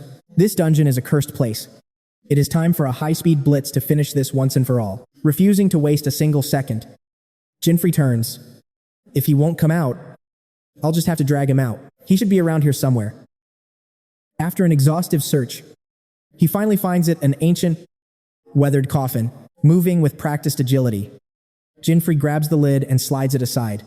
"Found you," he whispers under his breath. He bows respectfully, offering a quick prayer. "Forgive me for disturbing your rest, ancestor, but I'm in a bit of a rush." The lid slides open, revealing a mummified corpse that has been preserved for thousands of years within the dark. Within seconds, the coffin is fully opened. The withered mummy lies exposed before Jein Frey's sharp, calculating gaze. Suddenly, a brilliant golden orb of light rises from within. A long-dormant soul is finally being set free today. The light hovers for a moment, staring at the boy, before shooting into the sky like a celestial comet. The halo above Jein Frey's head begins to glow. Passive skill friction positioning activated. A massive magical presence is approaching fast. The very ground beneath his feet begins to tremble violently, as if the earth itself is screaming in terror. Yet, Jein Frey remains unbothered. A smug grin spreads across his face. Finally, "It's here," he whispers calmly. Nearby, the earth cracks open. A monstrous entity erupts from the depths, towering over the desert as it glares down. The third Demon King, Jack, has arrived. Jein Frey looks up, completely unfazed by the creature's overwhelming, dark presence. The Renan ruins of the Third Continent is an S-rank dungeon better known as the Graveyard of Ancient Souls. Countless dead were laid to rest here. Jack, radiating authority, bellows a question. "You dare to desecrate the dead?" Demon King Jack, level 150. Attribute Scales of Judgment. A suffocating, murderous aura radiates from his massive frame. The third Demon King stands tall, the eternal guardian of the souls that rest within these sacred, ruined sands. Disrespecting the deceased comes with a price. Ju's voice turned cold. "A punishment beyond your darkest nightmares. Your life is the only price for this sin. To deliver the sentence, it must be summoned." Snarling with jagged fangs, he roared, "I am the Demon King Zhou, guardian of the fallen souls. I judge those who defile them." Without a word, he summoned his wraith equipment. Attack plus 150. Durability 5000. Jack countered by activating his own relic. The Scales of Judgment shimmered into existence. Suddenly, a golden orb erupted from his chest, pulsing with divine light. Jein Frey's soul was cast onto the scales. Opposite it sat the mysterious orb. The trial had begun. "Your filthy soul shall be purged for the heavens," Zhou declared. But then, the scales shifted unexpectedly. The plates shook violently, signaling an impending shift. Fate itself was tilting in a new direction. Jein Frey's soul outweighed the orb. The Scales of Judgment had rendered their final, absolute verdict. The orb returned as the sentence was passed. System all stats reduced by 30% due to sin. Zhou stood expressionless. "This is the price for mocking the dead. Jein Frey, accept your ruin. Pay for your crimes with your life." But Jein Frey just smirked. He'd seen this coming all along. His mind raced, deconstructing the mechanics behind the Scales of Judgment. A debuff designed to trap hunters, perhaps? But for a shortcut to the Demon King, it was a fair trade. Jein Frey locked eyes with his foe. "I just need to finish this before the real chaos begins." Jack wasn't impressed. "Black arrows," he roared, unleashing a barrage of dark projectiles. The arrows streaked toward him. But Jein Frey's reflexes were inhuman. He twisted through the air, dodging effortlessly. Hovering above, Jack glared down. Wheel of Heaven. But illusion skills were useless against such a monster. Jein Frey analyzed the situation instantly. He knew exactly what he was up against. This was a battle of pure strength, no tricks allowed. Donning In-Out's gauntlets, he lunged forward, but Zhou vanished. In a blink, he reappeared behind Jein Frey. Black arrows. Point blank. A relentless wave of shadowy bolts converged on Jein Frey, leaving him no room to breathe. Jein Frey vaulted into the sky, avoiding the strike. He poured every ounce of mana into a crushing blow. Caught off guard, Zhou barely blocked the strike. Desperate, he finally revealed his hidden trump card, Dark Magic Shield. The impact sent Jein Frey reeling, throwing him back across the battlefield. Jein Frey dug his heels in, narrowly avoiding a fall. He wiped the sweat from his brow, heart pounding. That debuff is heavier than I thought. Then, a system window flickered into life behind him. An incoming call. Jein Frey froze. It was from his mother, Amelia. Amelia, his heart sank. Was she in danger, sensing the distraction? Jack struck. Now. Dark arrows rained down again, forcing himself to stay calm. Jein Frey danced through the lethal barrage. No time to answer. Jein Frey hit the ground running, He had to end this fight immediately. Jack unleashed a new, terrifying skill. Dark Vortex. Shadows swirled around Jein Frey, closing in like a cage. He couldn't hesitate for even a second. Jein Frey clenched his fist as flames erupted. He activated the Wraith skill, leaving Joe utterly stunned. His fist is on fire. With a roar, Jein Frey's power doubled as the crimson flames intensified, HP draining, but the flame strike was ready. Jein Frey unleashed a burning blow straight at Jack. The impact shattered Jack's composure, sending a surge of agony through him as the flames exploded. He was sent flying. System Flame Strike active attack power doubled, HP decreasing every second. Jack skidded to a halt, gasping for air. He spat on the ground, his eyes filled with contempt. Is that all? A little fire on your knuckles, don't make me laugh. Human. Jein Frey hovered above, his voice dripping with disdain. For a demon king? You sure talk a big game. Insolent worm, Joe roared. Pride stung. I'll make sure those are the last words you ever speak. A massive magic circle began to glow. Jein Frey's blood ran cold, he couldn't believe his eyes. From the center of a swirling black hole, a colossal fist emerged. Divine Dark Heaven Strike. That fist struck like a lethal arrow, slamming into him while he was still suspended in midair. The overwhelming force sent Jein Frey hurtling backward, crashing violently against the jagged rocks, standing over the wreckage. He laughed with pure malice. How does it feel? That is the power of my invincible strike. But beneath the crumbling debris, a flicker of life remained, emerging from the dust. Jein Frey stood once more, wiping the grime from his face with a steady hand. This was exactly as he feared, a technique he had never witnessed before. His heart raced with uncertainty as he stared down the formidable Jack. What was wrong with this world's Demon King? Why were these monsters so different from the ones in the game he knew? Suddenly, his system interface flared to life. An urgent call from his mother was ringing incessantly, coming directly from Amelia. Gritting his teeth in frustration, Jein Frey's face darkened. There was simply no time to answer right now. With a heavy heart, he dismissed the notification and closed the window. Observing his resilience, Jack offered a mocking compliment. You're tougher than you look. I wonder, what happens if I increase the intensity of my next assault? The taunt made his blood boil. He didn't need praise for merely surviving such a trivial exchange. Without wasting another breath, Jack gestured toward a swirling black hole, his praise merely a facade. Desperate for an opening, Jein Frey prepared to unleash his own devastating punch. Although his flame-imbued strike boasted massive destructive power, its activation came at a steep price. His health would drain rapidly every passing second. He had to end this duel immediately, or it would be his end. But then, his eyes widened in shock as the worst possible distraction returned. Amelia was calling again, seizing the moment of distraction. Jack lunged forward with a crushing blow, reacting with lightning speed. Jein Frey leaped back, landing gracefully on his toes to maintain his balance. A sense of impending doom washed over him. He locked eyes with his opponent, knowing there was only one desperate path forward. In total silence, he extended his palm toward the ground, channeling his energy. He was preparing to unleash a technique that was notoriously impossible to defend against. Within the blink of an eye, Jein Frey vanished into thin air, leaving Jack staring at nothing but empty space. Panic surged through Jack as he scanned the perimeter. Where could he have gone? Far away. Through the power of teleportation, Jein Frey had reappeared in a desolate wasteland. Gasping for breath, he scrambled to open his system and finally accepted the call. Amelia.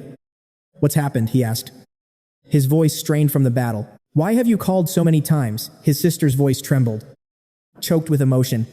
Brother. Where are you right now? Wary of any nearby threats. He glanced around cautiously before replying with forced calm.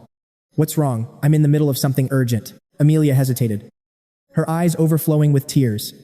Their mother's condition had taken a sudden, devastating turn for the worse. The healer had delivered the crushing news their mother didn't have much time left. The simple sentence left Jein Frey paralyzed, his voice stolen by the shock. His eyes narrowed as a wave of invisible agony crashed over him. A pain far worse than any physical wound. Over the line, Amelia begged him to hurry home. But suddenly, Jack appeared, having tracked him down. Did you really think you could run from me? Turning to see his pursuer, Jein Frey was struck with horror. He had been found, drenched in cold sweat. He spoke urgently into the call. I understand. I will be there immediately. Meanwhile, Jack began to close in, ready to settle the score. You dared to disrespect the souls of the departed. And now you try to flee? Jack growled. Truly unforgivable. Feel the weight of your shame. Human. He unleashed his previous ultimate technique once more. The heaven-piercing Shadow Fist. But this time, Jein Frey had already predicted the move, utilizing his teleportation. He blinked behind Jack in a flash. He clenched his fist tight, as searing flames erupted and swirled around his arm, launching himself forward for the final blow. Jein Frey whispered a grim apology. "I'm sorry, but I have a family emergency. Let's finish this." To his shock, Jack caught the blazing fist with his bare hand. Unfazed, the demon questioned him coldly. "Did you think this would be enough to bring me down?" Jein Frey refused to back down, declaring with absolute certainty that his strength had reached its peak and the fire's damage was fully charged. Now it was Jack's turn to counter. As another black hole distorted the air between them, heaven-piercing Shadow Fist, a colossal arm erupted from the void once again. This time, Jein Frey held his ground, dodging the impact while tightening his grip. His fire punch was capable of doubling his attack power. Without hesitation, he struck forward, revealing that he had one more trick up his sleeve. Sliding past the giant fist, he activated his second phantom skill, an active counterattack that tripled the enemy's damage and redirected it. He slammed his fist directly into Jack's arrogant face. The impact sent the demon soaring through the air, his face contorting under the sheer force of the blow. Jack could only spiral helplessly, his features twisted in agony before he collided with a reinforced stone wall with a bone-shattering thud. Blood erupted from Jack's mouth, spilling onto the parched earth like a heavy crimson rain. Looking down at his defeated foe, Jein Frey explained the math of his victory. "My power was doubled, and your own heaven-piercing fist was tripled. I told you. This needs to end now." The system victory notification chimed.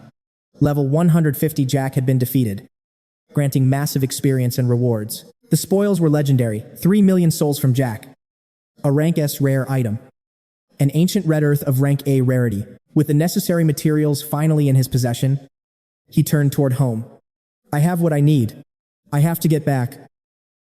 Now, the scene shifts to a humble house nestled by a small forest in a village on the first continent, the home of Jein Frey. Inside the sick room, a crowd had gathered around his mother's bed. Suddenly, a familiar voice echoed through the house, causing Amelia to look up in desperate hope. Outside the door, he let out a weary sigh, muttering to himself in distress. How is Mother? Seeing her brother return, she rushed out with hope in her eyes. Brother 𝐼-𝐑𝐚𝐴, revealing the dire news. Mother was suffering from terminal mana deficiency. Corrupted black spots had already begun to spread across her skin. Isabella's face was now almost entirely covered by those ominous dark marks. "Mother," he whispered, his heart sinking. Mana loss caused her blood pressure to plummet and her vital organs to fail. Even high-tier healing was useless now. Tragically, it seemed there was no hope left. These words pierced through Jein Frey's little sister like a blade. Seeing his sister crumble, Jein Frey gripped her shoulders to comfort her. "It's okay, Amelia. I won't let her die." With cold, unwavering determination, he made a bold declaration he would cure her. Avon Roland gasped. "What?" Amelia blinked, her voice trembling. You'll cure Mother that night." He channeled 90 points into his mastery stat. Jein Frey focused his energy. Eyes closed. Mastery surged from 145 to 250. His skill evolved. He revealed the legendary items Ancient Red Earth, Ice Chimera, and S-rank high elf tiers. Everything was ready. "Synthesize," Jein Frey shouted, signaling the start. After moments of intense refinement, a radiant bottle emerged from the light. The SS-rank Divine Elixir. A single sip cures any ailment. This legendary medicine was finally complete. "I did it," clutching the glowing vial. Jein Frey's face lit up with pure joy. A miracle. The Divine Elixir. Roland stood frozen in absolute shock. "I've never seen such a potion. Could that truly be the Elixir of Legends?" Amelia remained stunned, unable to believe her eyes. Holding the medicine, he turned to her. "Forgive me. We'll talk later." Without wasting another second, Jein Frey rushed to Isabella's bedside to begin the desperate treatment. Isabella's face was ravaged by black spots. They were growing larger, spreading like a shadow across her skin. He carefully propped her up. As a master crafter, his high mastery now allowed him to forge supreme rank items. He had barely managed to gather the materials and skills in time. Jein Frey began pouring the elixir to save her. Every precious drop entered Isabella's lips as they watched in silent prayer. "Please, Mother. Please wake up." Seconds felt like hours in that heavy silence. Suddenly, A miracle, the black spots began to fade into nothingness. Isabella's eyes fluttered open. She gasped, her vision slowly clearing as she looked around the room. The first faces she saw were Jein Frey and Amelia. But panic seized her as she clutched her chest. Who am I? Overwhelmed by relief. Amelia burst into tears and lunged forward, throwing her arms around Isabella in a tight embrace. Amelia.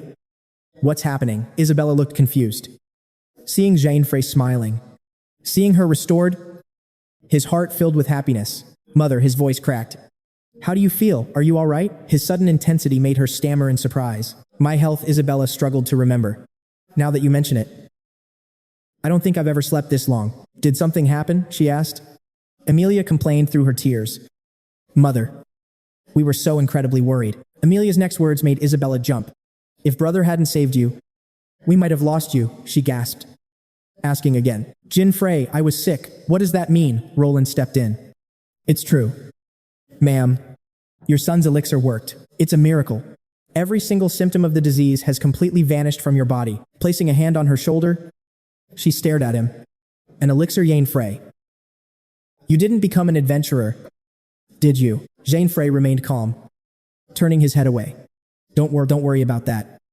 Mother, I'm just glad you're safe. But Isabella let out a thunderous shout. She was furious. Her sudden outburst made both siblings freeze in terror. Despite having been bedridden, Isabella bolted upright. Mother, you can stand already. She pointed a finger directly at her stubborn son's face. Then, a torrent of scolding rained down upon Jein Frey. You ran off and left us alone, so you really did decide to become an adventurer on your own. No. Wait, he felt helpless. I didn't abandon you, but he had lost. He knelt in penance. No excuse. Yes. Ma'am, he yelped. She screamed at him. Since you were a child, you've been exactly like your father. Seeing the drama, Roland tipped his hat. I'll take my leave. Take care. Amelia politely saw him out. Thank you. She hurried back inside to plead for her brother. Please. Mother, stop. He only did it to save you. Watching his mother scold him so energetically, Jein Frey wept. The elixir worked too well. Isabella's expression softened. I know that, she whispered, her voice tinged with sadness. But what if something had happened to you? My son. A moment later, Isabella's mood shifted. Fine. It's over now. At the very least, I'm just glad you're safe. She gestured for Jein Frey to defeat the Demon King quickly. The sudden demand left him stunned. While Amelia looked on in total confusion. Why the sudden change of heart? Jein stood frozen. Shouldn't they be sitting down for a warm family meal after all this time? You're mistaken. Mother, he stammered. But Isabella simply continued. How long do you think I have truly been your mother? She tenderly stroked his cheek with maternal pride. You've grown to be the spitting image of your father now. You seek to achieve something as an adventurer. Don't you? Jein gave a firm nod. Isabella watched her son intently. Then go. My strength has returned. She locked eyes with him, her gaze serious. But you must promise me 3 things. First, call me every day so I know you're alive. He agreed. Second, her voice trembled. You are forbidden from dying. I promise. Mother, for the final request, she reached out, pulling Jein into a tight embrace to whisper a secret into his ear. Thank you. Jein Frey. Her voice broke with emotion as she uttered those final words before their paths finally diverged. Take care of yourself. His 2 most precious people watched from the doorway. I'll return soon, Jein vowed. Amelia held Isabella steady as they watched Jein's silhouette slowly vanish toward the distant horizon. Deep in the vast forest, Jein reflected. His mother's affliction was no ordinary disease. It was a curse born of mana-draining beasts. Though the divine elixir saved her, countless others still suffered from the same agonizing plight across the world. Jein looked toward the heavens. If we slay every demon king and bring true peace, perhaps these tragedies will finally cease. Yet, a nagging question continued to echo within the depths of his mind. Even after defeating the 7 demon kings in the game, the monsters remained. There was a hidden truth yet to be uncovered. Jein caught his breath, bracing himself. The existence of the 8 gods, the mystery he never solved, was the ultimate key. The morning sun rose over an unfamiliar horizon, signaling the start of a new, legendary chapter. At the Third Continent's Grand Arena, the world's elite warriors gathered. The legendary Olympia battle was about to begin. After a grueling journey across 3 lands, Jein Frey finally arrived, disappearing into the sea of restless challengers. A thunderous announcement shook the air. The first intercontinental tournament begins now. Who will be crowned the strongest in Olympia? From the towering stands, a deafening roar of cheers erupted, vibrating through the entire stadium. Jein winced, covering his ears against the noise. As expected, the scale of this event was truly staggering. Challengers from the unified continent all the way to the 7th had gathered to test their mettle in this grand arena. For fairness, all levels are scaled to 155, with base stats normalized to level 150. However, your unique class skills and legendary equipment shall remain unrestricted. Show us your true power. Jein stood in silence, deep in thought. To challenge the gods, he first needed to reach the pinnacle of mortal strength. The grand prize was a staggering 1 billion gold. Yet, Jein's eyes were drawn toward a different, more alluring prize. To his left, the crowd buzzed with anticipation. It wasn't the gold they craved, but the exclusive reward hidden within this trial. On his right, the atmosphere was electric. Everyone sought the ultimate treasure, the fabled SSS-rank class change scroll. Magic circles manifested before the contestants. The preliminaries were about to begin, but what would they test first? First, we shall measure your raw mana and physical prowess. Jein looked at the circle, a confident smirk playing on his lips. Only the top 8 with the highest combined scores will advance, stealing his resolve. Jein stepped forward to face the test. Place your hands upon the magic circles. The mana measurement begins now. Jein reached out, touching the glowing center. By high noon, the results flickered into existence on the massive holographic displays overhead for all to see. First place, 1,190 points. Second, 1,033. Jein stared at the rankings, completely frozen. Jein Frey Van, rank 2,189. Score 72. Last place already, he gritted his teeth. As a crafter, his raw mana pools were naturally abysmal. He likely hadn't even reached the level 150 threshold yet. Next, the test of might. A specialized impact measurement machine was rolled out, stopping directly in front of Jein. Strike the machine with everything you've got. Jein narrowed his eyes, analyzing the metallic target with intense focus. Don't panic. Asterisk, he told himself. If his mana was bottom tier, he'd just have to shatter the records with pure physical destruction. Equipping the gloves gifted by In-Out, he prepared his move. Skill activation, Flame Fist. Scorching flames erupted around his knuckles, doubling his destructive power at the cost of his own life force. The fire blazed intensely. Asterisk, first, I double the output. Then I use X counter to triple the final impact. Asterisk. Skill X counter. The damage multiplier surged to 3 times its limit. Jein drew back his fist, ready to deliver a cataclysmic blow. The higher Dark Heaven Fist erupted with 6-fold power. As the bell echoed, the match concluded, leaving the packed stadium in a tense silence. Every spectator sat frozen in shock, their eyes glued to the center of the arena as the dust began to settle. Below, even the other contestants were stunned, their jaws dropping in utter disbelief. Wait. What? All eyes fixed on Jein Frey as the crowd erupted into whispers. Was that sound really from him? What did he do? Amidst the restless crowd, the announcer's voice finally boomed over the speakers. Thank you all for waiting. The physical attack test results are in, and we are ready to reveal them. High above, the massive scoreboard flickered to life. The rankings were clear. First place, Jein Frey Van Red. Second, Rudafactor. Third, G-Man. Fourth, Green G Misto. Fifth, CBFR. Staring at the board, Jein finally let out a long, relieved sigh. I was worried after being ranked last in Magic, he muttered. But it seems things are turning around. The announcer continued. Based on these results, we now have the 8 warriors who have secured their spots in the main tournament. The names echoed: Rin Misto, Raymai, alias Raymir Kiss, Jein Frey Van Red, Sibo Frey, Rudafactor, and Oisun Zas. Jein smirked with pride. Nearby, several contestants were gritting their teeth in fury, their faces twisted with envy at being left off the list. Suddenly, a familiar voice called out from behind, catching Jein's attention. It was none other than Mira. She approached slowly, hand on her hip, her tone sharp with playful accusation. Jein Frey, are you some kind of stalker? Realizing who it was, Jein nearly jumped. You again, Mira scoffed back. Hey, I should be the one saying that. The air between them grew thick with tension. Mira crossed her arms and frowned. Why do I see you everywhere I go? Not one to back down. Jein shot back. I could ask you the exact same thing. Mira pouted, but her mind was racing. That punch from earlier. He had used that strange piece of equipment once again, recalling the moment Jein prepared his strike at the field. She couldn't help but feel a surge of intense curiosity. Thanks to the Lucifer's halo, Jein could hear her thoughts. He sighed, closing his eyes. You're here for the class advancement scroll too. Right. Mira was caught off guard. She looked up at him, surprised that he had addressed the matter so directly. That's right, she admitted quickly. To get stronger, a class advancement is something you simply can't avoid. Right. As Jein watched her, he began to calculate. The 8 legendary guardians were famous among all adventurers. She was likely using an alias to avoid unwanted attention and keep her true identity hidden. The announcer's voice cut through their conversation once more. And now, it's time for the main event to begin. The screen displayed the top 8 bracket. The main match would be a single elimination battle among the elite contestants. The victor would claim 1 million gold and the class advancement scroll.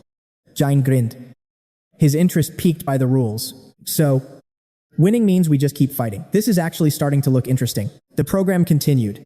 We shall begin with the first pair of the finals. Jein Frey Van Red versus Green G Misto. Both fighters, please step forward. Mira turned to leave, tossing a casual wave over her shoulder.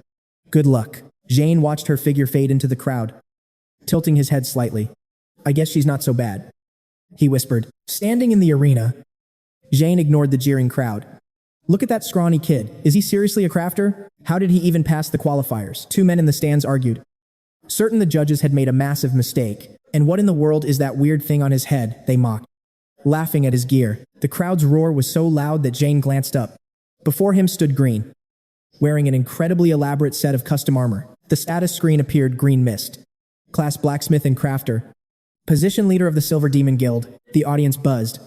Isn't that the leader of the Silver Demon Guild from the 5th continent? Rumors said he bragged constantly about his ultimate defense, claiming his self-made armor was impenetrable. Time to bet. Who are you picking? Is that even a question? Everyone is betting on Green. The atmosphere reached a fever pitch. The announcer signaled, both contestants are ready. Let the match begin. Down on the field, Jein was speechless. He couldn't believe his opponent was a crafter with such a ridiculous appearance. Meanwhile, Green began to boast with unbearable arrogance. I'm lucky to draw such an easy fight. But this lacks any excitement. Suddenly, Green froze. Jein had vanished from sight. He hadn't disappeared, he was simply moving too fast. Clenching his fist, Jein unleashed a blazing fire punch. Green was too careless to react. He took the full force of the blow. A massive uppercut that sent his head spinning, searching frantically for Jein Frey. The enemy missed the boy standing right before him. Seizing the opening, he launched a relentless barrage of punches into his body, forcing agonized screams from the man's lungs. Jein Frey delivered a decisive blow to the chest, sending Gringe flying to crash deep into the wall, battered and broken. Gringe collapsed to the floor, struggling to breathe as his injured body finally failed him. The audience watched in a stunned hush, their jaws dropping at the sudden, overwhelming display of power. Cheers erupted, mixed with frantic whispers, as the announcer's voice boomed across the entire stadium. What just happened? Rin has been defeated. Meanwhile, Jein Frey rubbed his head, feeling slightly guilty. Did I go too far? At that moment, the announcer officially declared Jein Frey Van Red the winner. Watching from the side, Mira noted the fire attribute gear, realizing the true competition was just beginning. Next was the first round's second match. As Rami alias was called, Mira stepped into the arena. The crowd's reaction was explosive upon seeing her. Another beautiful girl enters the ring. They mocked her, claiming the battlefield was no place for women. But Mira remained silent and indifferent. Nearby, Jein Frey leaned against the wall with his eyes closed, lost in his own thoughts. He mused that heckling was the crowd's favorite pastime. Mira's opponent, an old man with a staff, approached. The match began, and the old man chuckled creepily at the sight of the beautiful girl before him. Mira's expression remained cold. She gave him a sidelong glance. But the old man wouldn't stop pestering her. He laughed mockingly, his hands clawing at the air as he whispered his disgusting intentions. He offered mercy if she let him touch her. But Mira immediately summoned her spirits instead. 2 spirits, Crimson and Azure, manifested instantly. One was Fire Ifrit, and the other was Water Sin. A torrent of crimson flames erupted, surging toward the terrified old man under her afterimage technique. The spectators were treated to a magnificent spectacle, watching in disbelief as elemental power consumed the field, leaving her defeated opponent in the dust. Mira calmly turned her back and walked away. With the official announcement, the second match concluded. crowning 𝐼𝐻𝐸 as the victor. As the crowd roared, Jein Frey could only marvel at her incredible speed and combat efficiency. Within the massive arena, matches continued smoothly until the fourth round ended, completing the initial bracket. Next were the quarterfinals. The first match featured Jein Frey Vanred facing off against 𝐼𝐻𝐸. The second quarterfinal match would be a showdown between �ryuta and 𝐠 Jein Frey stood at a distance, his eyes fixed on J while silently analyzing the mysterious fighter. He noted that this J was far stronger than any typical adventurer he had encountered before. He wondered if J was on par with Mira. But the match's start cut his thoughts short. The quarterfinals were officially underway. Let the first battle of this stage finally begin. Jein Frey stepped onto the field, looking sharp, the halo of Lucifer glowing above his head. 𝐼𝐻𝐸 entered with a stoic expression, both contestants taking their positions in the arena's center. The stadium vibrated with the deafening cheers and passionate chants of the excited audience. Confident in her skills, Mira offered him a chance to run, but Jein Frey simply smirked. He suggested they settle things once and for all. The announcer kept the hype building. The first quarterfinal between Jein Frey Vanred and 𝐼𝐻𝐸 was set for war. Amidst the packed stands, the signal flared, and the ultimate clash finally began. With a gaze of pure ice, Mira struck first, instantly calling upon her spirit guardians. As she pointed toward the heavens, the fiery red spirit manifested directly behind her. Without a technique, Jein Frey tightened his fists and took a defensive stance while the crowd cheered. The match had only just begun, yet the tension was already reaching a breaking point. Looking at the fire spirit, Jein Frey knew one was trouble. But Mira wasn't finished. Water and thunder spirits appeared next, three massive beings looming over him as cold sweat broke, facing three spirits simultaneously. The overwhelming pressure of the battle weighed heavily upon him. Mira wears a confident smirk, flanked by her three majestic spirits. The crowd roars in anticipation. The atmosphere is electric. Triple summoning is a rare sight. Go for it, Mira. Pointing upward, she declares, I know your true strength, so I won't be holding back. Jein Frey holds his stance, offering a playful smirk. Ooh, I'm shaking in my boots. Suddenly, a blue-haired spirit unleashes the water dragon's roar. A massive, fanged aquatic beast lunges at Jein Frey, maintaining focus. He stays silent, weaving through the air to evade the strike. Azure light explodes as the attack shatters the floor. He barely dodged, but there's no time to breathe. Mira strikes again. Her lightning kick summons a teal dragon crackling with power. Enveloped in lightning, the assault is relentless. Jein Frey is stunned. She's too fast. The spectators watch in awe, blinded by the sheer intensity of her onslaught. Down in the arena, Jein Frey crouches beside a massive crater, a narrow escape from certain doom. Gasping at the edge, he mutters, a mere grace. And it still packs this much power. Enough defense. Jein Frey clenches his fist, igniting a fierce fireball, eyes burning with resolve. He charges forward. He plants his feet and unleashes a flaming strike. Mira watches coldly from the side, her mind racing, calculating her next move. Her expression darkens, jaw tightening in focus. Meanwhile, smoke rises from Jein Frey's glowing fists. Is she really trying to end this? He grunts. She's strange, but her skill is undeniable. If I drop my guard for even a second, it's game over for me. Mira scoffs. You're more pathetic than I thought. Guess I overestimated you. Jein Frey snaps back. Full of yourself just because you summoned a few spirits. I underestimated you too. Mira retorts with a smirk. But luckily, you're a massive target. The hype reaches a fever pitch. Finish him off. Mira crushed that guy. In the stands, the gamblers are buzzing. Damn, I forgot to place my bets. Is that even a question? Obviously. Everyone's betting on the girl. Hecklers scream at Jein Frey. Get off the stage.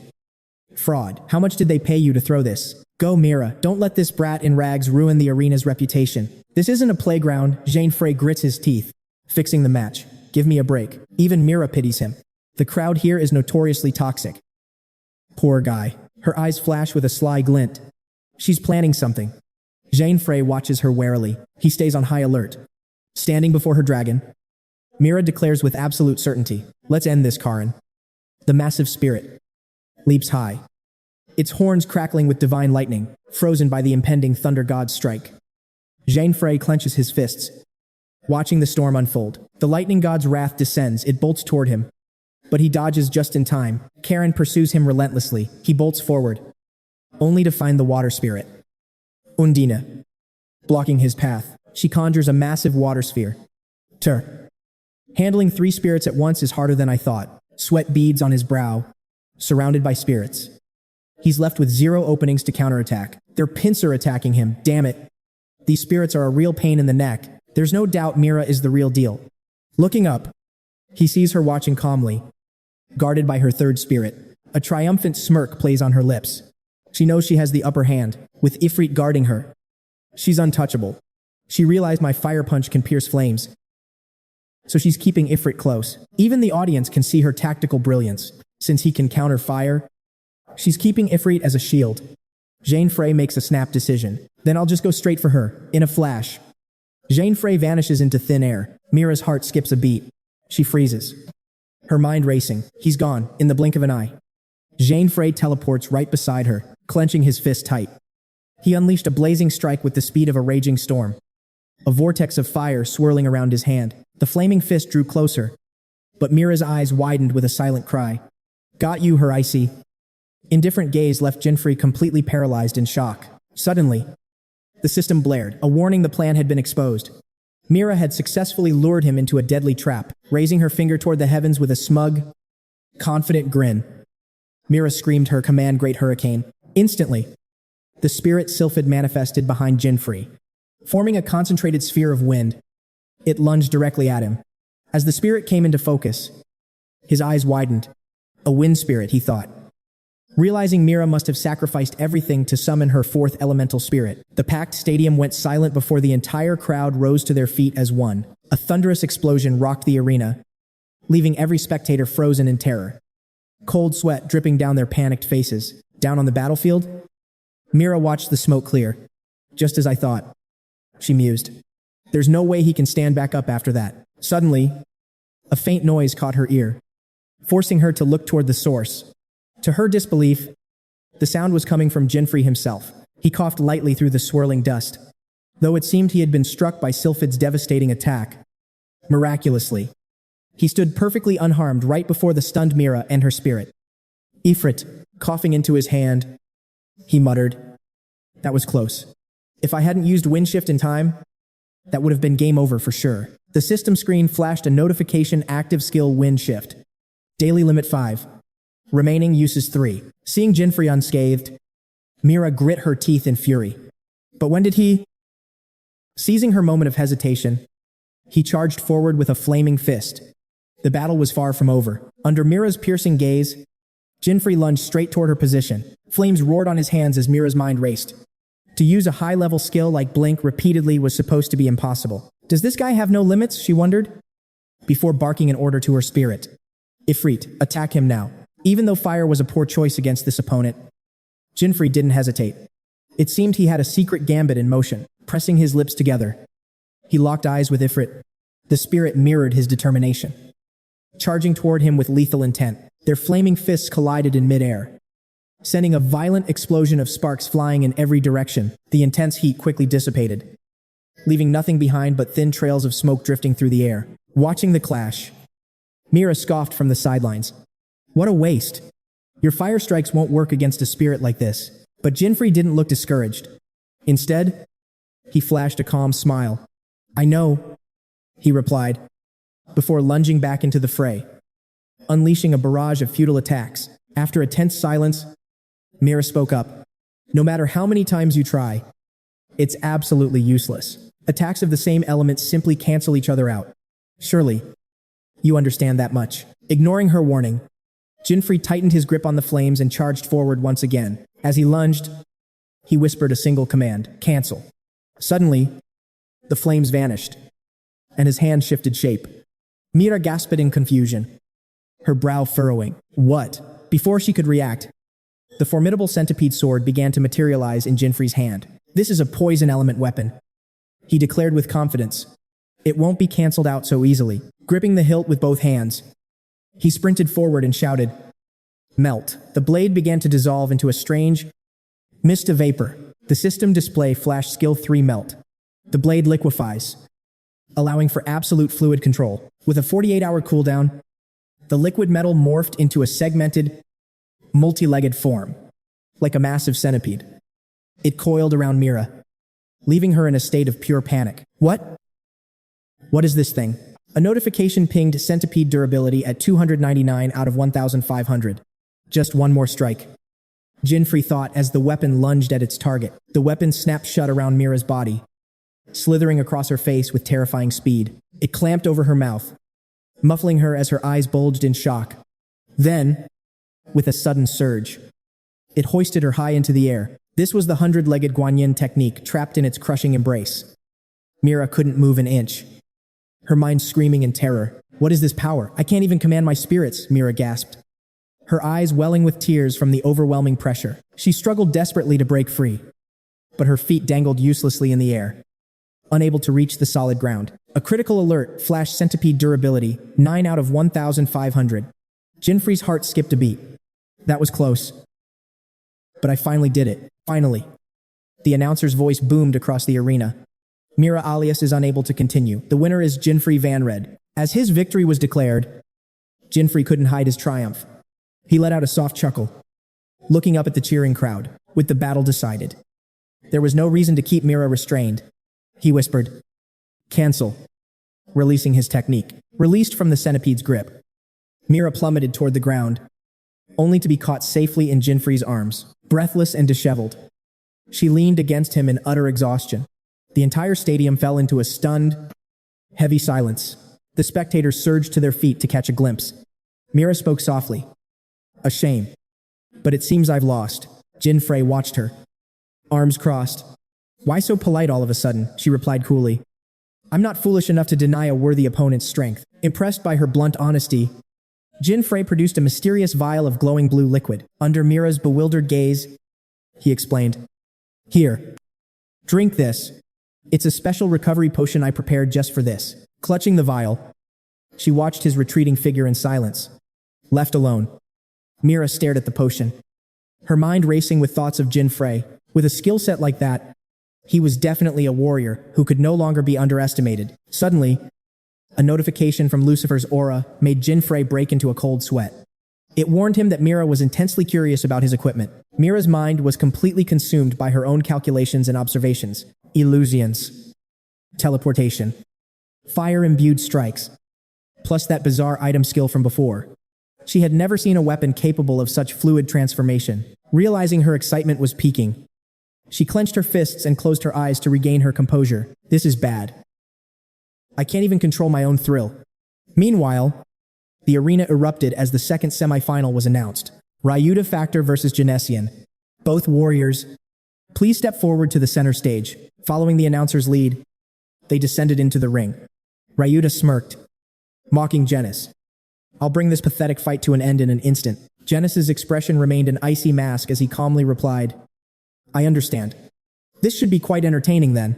Jein Frey sat on the sidelines drinking water, but as he watched the duel unfold, his eyes widened in sheer disbelief. Both he and Mira were struck speechless, their gazes fixed in shock upon the battlefield. Down in the arena, Jenny stood motionlessly with his hands behind his back. At his feet, Ryuta Factor lay utterly crushed on the floor. A single, devastating explosion had ended it all. The winner, Genis Marion.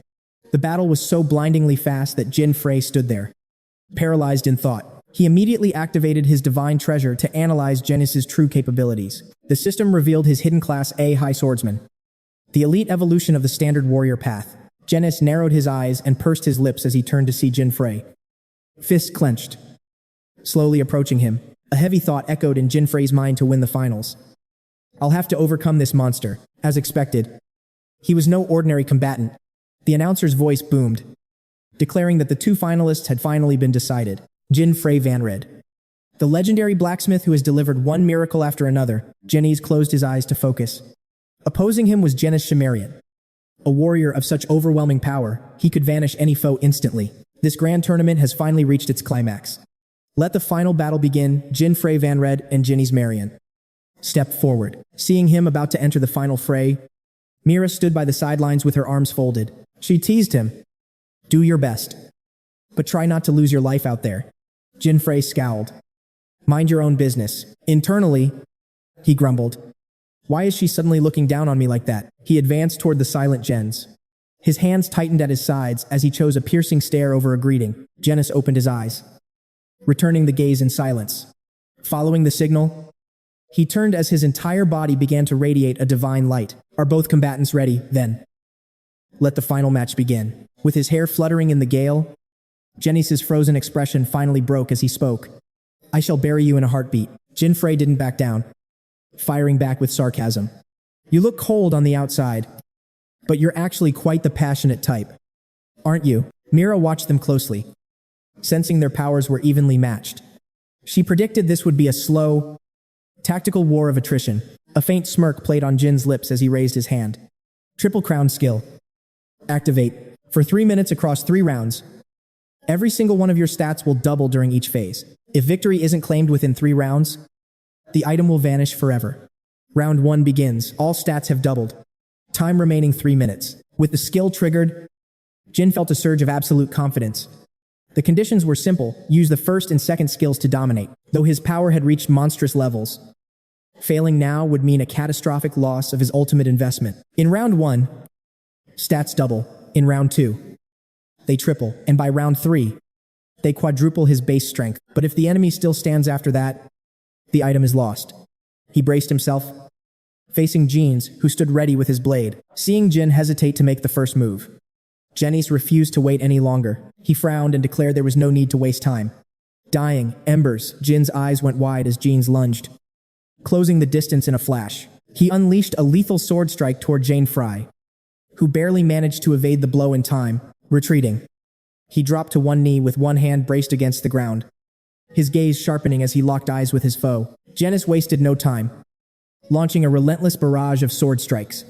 Faced with such a continuous assault, Jein Frey gritted his teeth and analyzed the skill. He watched as Genis approached with cold, calculated calm, closing the distance between them with predatory ease. He realized his opponent had undergone a job advancement, a process that allows a fighter to evolve their current class into a much higher tier. This advanced class unlocked devastating new skills and granted a massive boost to the user's base statistics. The two clashed once more. Jein Frey gritted his teeth, his brow furrowed in deep concentration as he charged forward. Genis remained composed, his grip tightening on his blade as he surged ahead like a gathering storm, eyes fixed on his target. Closing in, Genis delivered a horizontal slash, but Jein Frey leaped into the air, successfully evading the strike before landing to the right. Without missing a beat, he took a wide stride and kicked off the ground, sprinting toward Jein at breakneck speed. Clenching his fists, Jein Frey lunged forward with a grim expression, his hands igniting with a fierce, crimson flame. With a low murmur, Genis's form blurred as he drifted backward to effortlessly dodge the flaming fist. Raising his blade, he asked with chilling indifference, "Is that all?" With half of his face shrouded by his hair, his expression remained utterly detached as he spoke those taunting words. "Your movements are as slow as a landing fly." In contrast, Jein Frey fell into a defensive stance, realizing that facing a swordsman master would be no easy feat. As round 1 concluded and the second round began, every single stat was boosted by 3 times its original value. Panic surged through Jein Frey as he processed the news. Round 1 was over, and the real nightmare was just beginning. Genis shifted his gaze, his eyes cold and calm as he looked up to track the source of the sound. Wasting no time, Jein Frey rushed forward, thinking that with his stats tripled, Genis wouldn't be able to keep up with his newfound speed. Despite the improvement, Genis remained unimpressed. With a faint smirk, his own speed suddenly exploded, mocking his opponent for still being far too slow. Genis now stood directly in front of Jein Frey, the two of them barely an arm's length apart. Whispering the word counter, Genis closed the distance until they were face to face, his mocking tone driving Jein Frey into a silent, teeth-gritting rage. Too slow. A massive explosion rocked the arena, sending debris flying in all directions as Jein Frey desperately threw himself backward. The force of the blast sent him skidding across the ground. The roar even broke Mira's silence, her eyes widening in sheer disbelief at the power. After being knocked back, Jein Frey slumped on the ground, coughing into his hand as he tried to catch his breath and rethink his strategy. He's even stronger than I imagined. Suddenly, his thoughts were cut short as a brilliant blue light surged toward him, illuminating his face. Emerging from behind that blinding radiance was Genis, his sword leveled directly at the spot where Jein Frey sat. His face remained a mask of ice, showing no emotion even amidst the swirling, luminous energy of the battlefield. A concentrated beam of blue energy erupted from the tip of his blade, streaking toward Jein Frey with devastating and undeniable force. The attack tore through the air and slammed into the arena wall, exploding with a thunderous roar. High above, the crowd watched with bated breath. He had managed to vault into the air just before the blast could connect. Below, the audience erupted, screaming out the name Heavy Slash. Descending from the sky, he used the air as a foothold to slow his fall before his feet finally touched the solid ground. He landed steadily right before Janice's eyes. Internally, he was reeling. How could a swordsman master have already mastered such a high-level skill? Astral swordsmanship. Jein Frey gritted his teeth, sweat dripping down his face as he muttered, "This is bad. This is really bad." Up in the stands, the spectators were in a complete frenzy, heatedly debating the incredible turn of events. That Genus guy is insane, but that crafter is holding his own. He's surprisingly tough. Meanwhile, Janice Jamarian stood ready. Mira watched with her arms crossed, her silence heavy. There was no doubt about it. Janice's power was already on par with the 8 Guardians. How could Jein Frey possibly overcome such a monster? In the center of the arena, he stared intensely at Jenny's, who stood perfectly still. The system announced the end of round 2. As round 3 began, stats were boosted by 4 times, signaling the final showdown. Pushed to his limit, his expression darkened as he let out a heavy sigh. Then, with a sudden whoosh of energy, Jein Frey tightened his grip as his fists erupted in flames. Skill 1, Flame Punch. This active ability wreathed his hands in scorching fire. His attack power doubled, and his health began to regenerate every second. But there was a catch if he didn't end this now. The item would vanish. Facing Jein Frey's blazing fists, Janice remained completely unfazed. He stood his ground with an unnerving, stoic calm. He could sense it. The very atmosphere had shifted. Watching from the sidelines, Mira realized that the next move would decide the entire match. Suddenly, Jein Frey shifted his weight, his heels lifting off the ground as he prepared to burst forward with everything. He charged ahead. At the same moment, Genus kicked off the floor, both warriors hurtling toward each other for the final, decisive clash. Leaping high into the air, he brought his blade down toward Jein Frey with a thunderous roar, unleashing the storm bolt. But in a flash, Jein Frey's silhouette flickered and reappeared behind Jenny's, shattering his cold composure and leaving him wide-eyed in shock.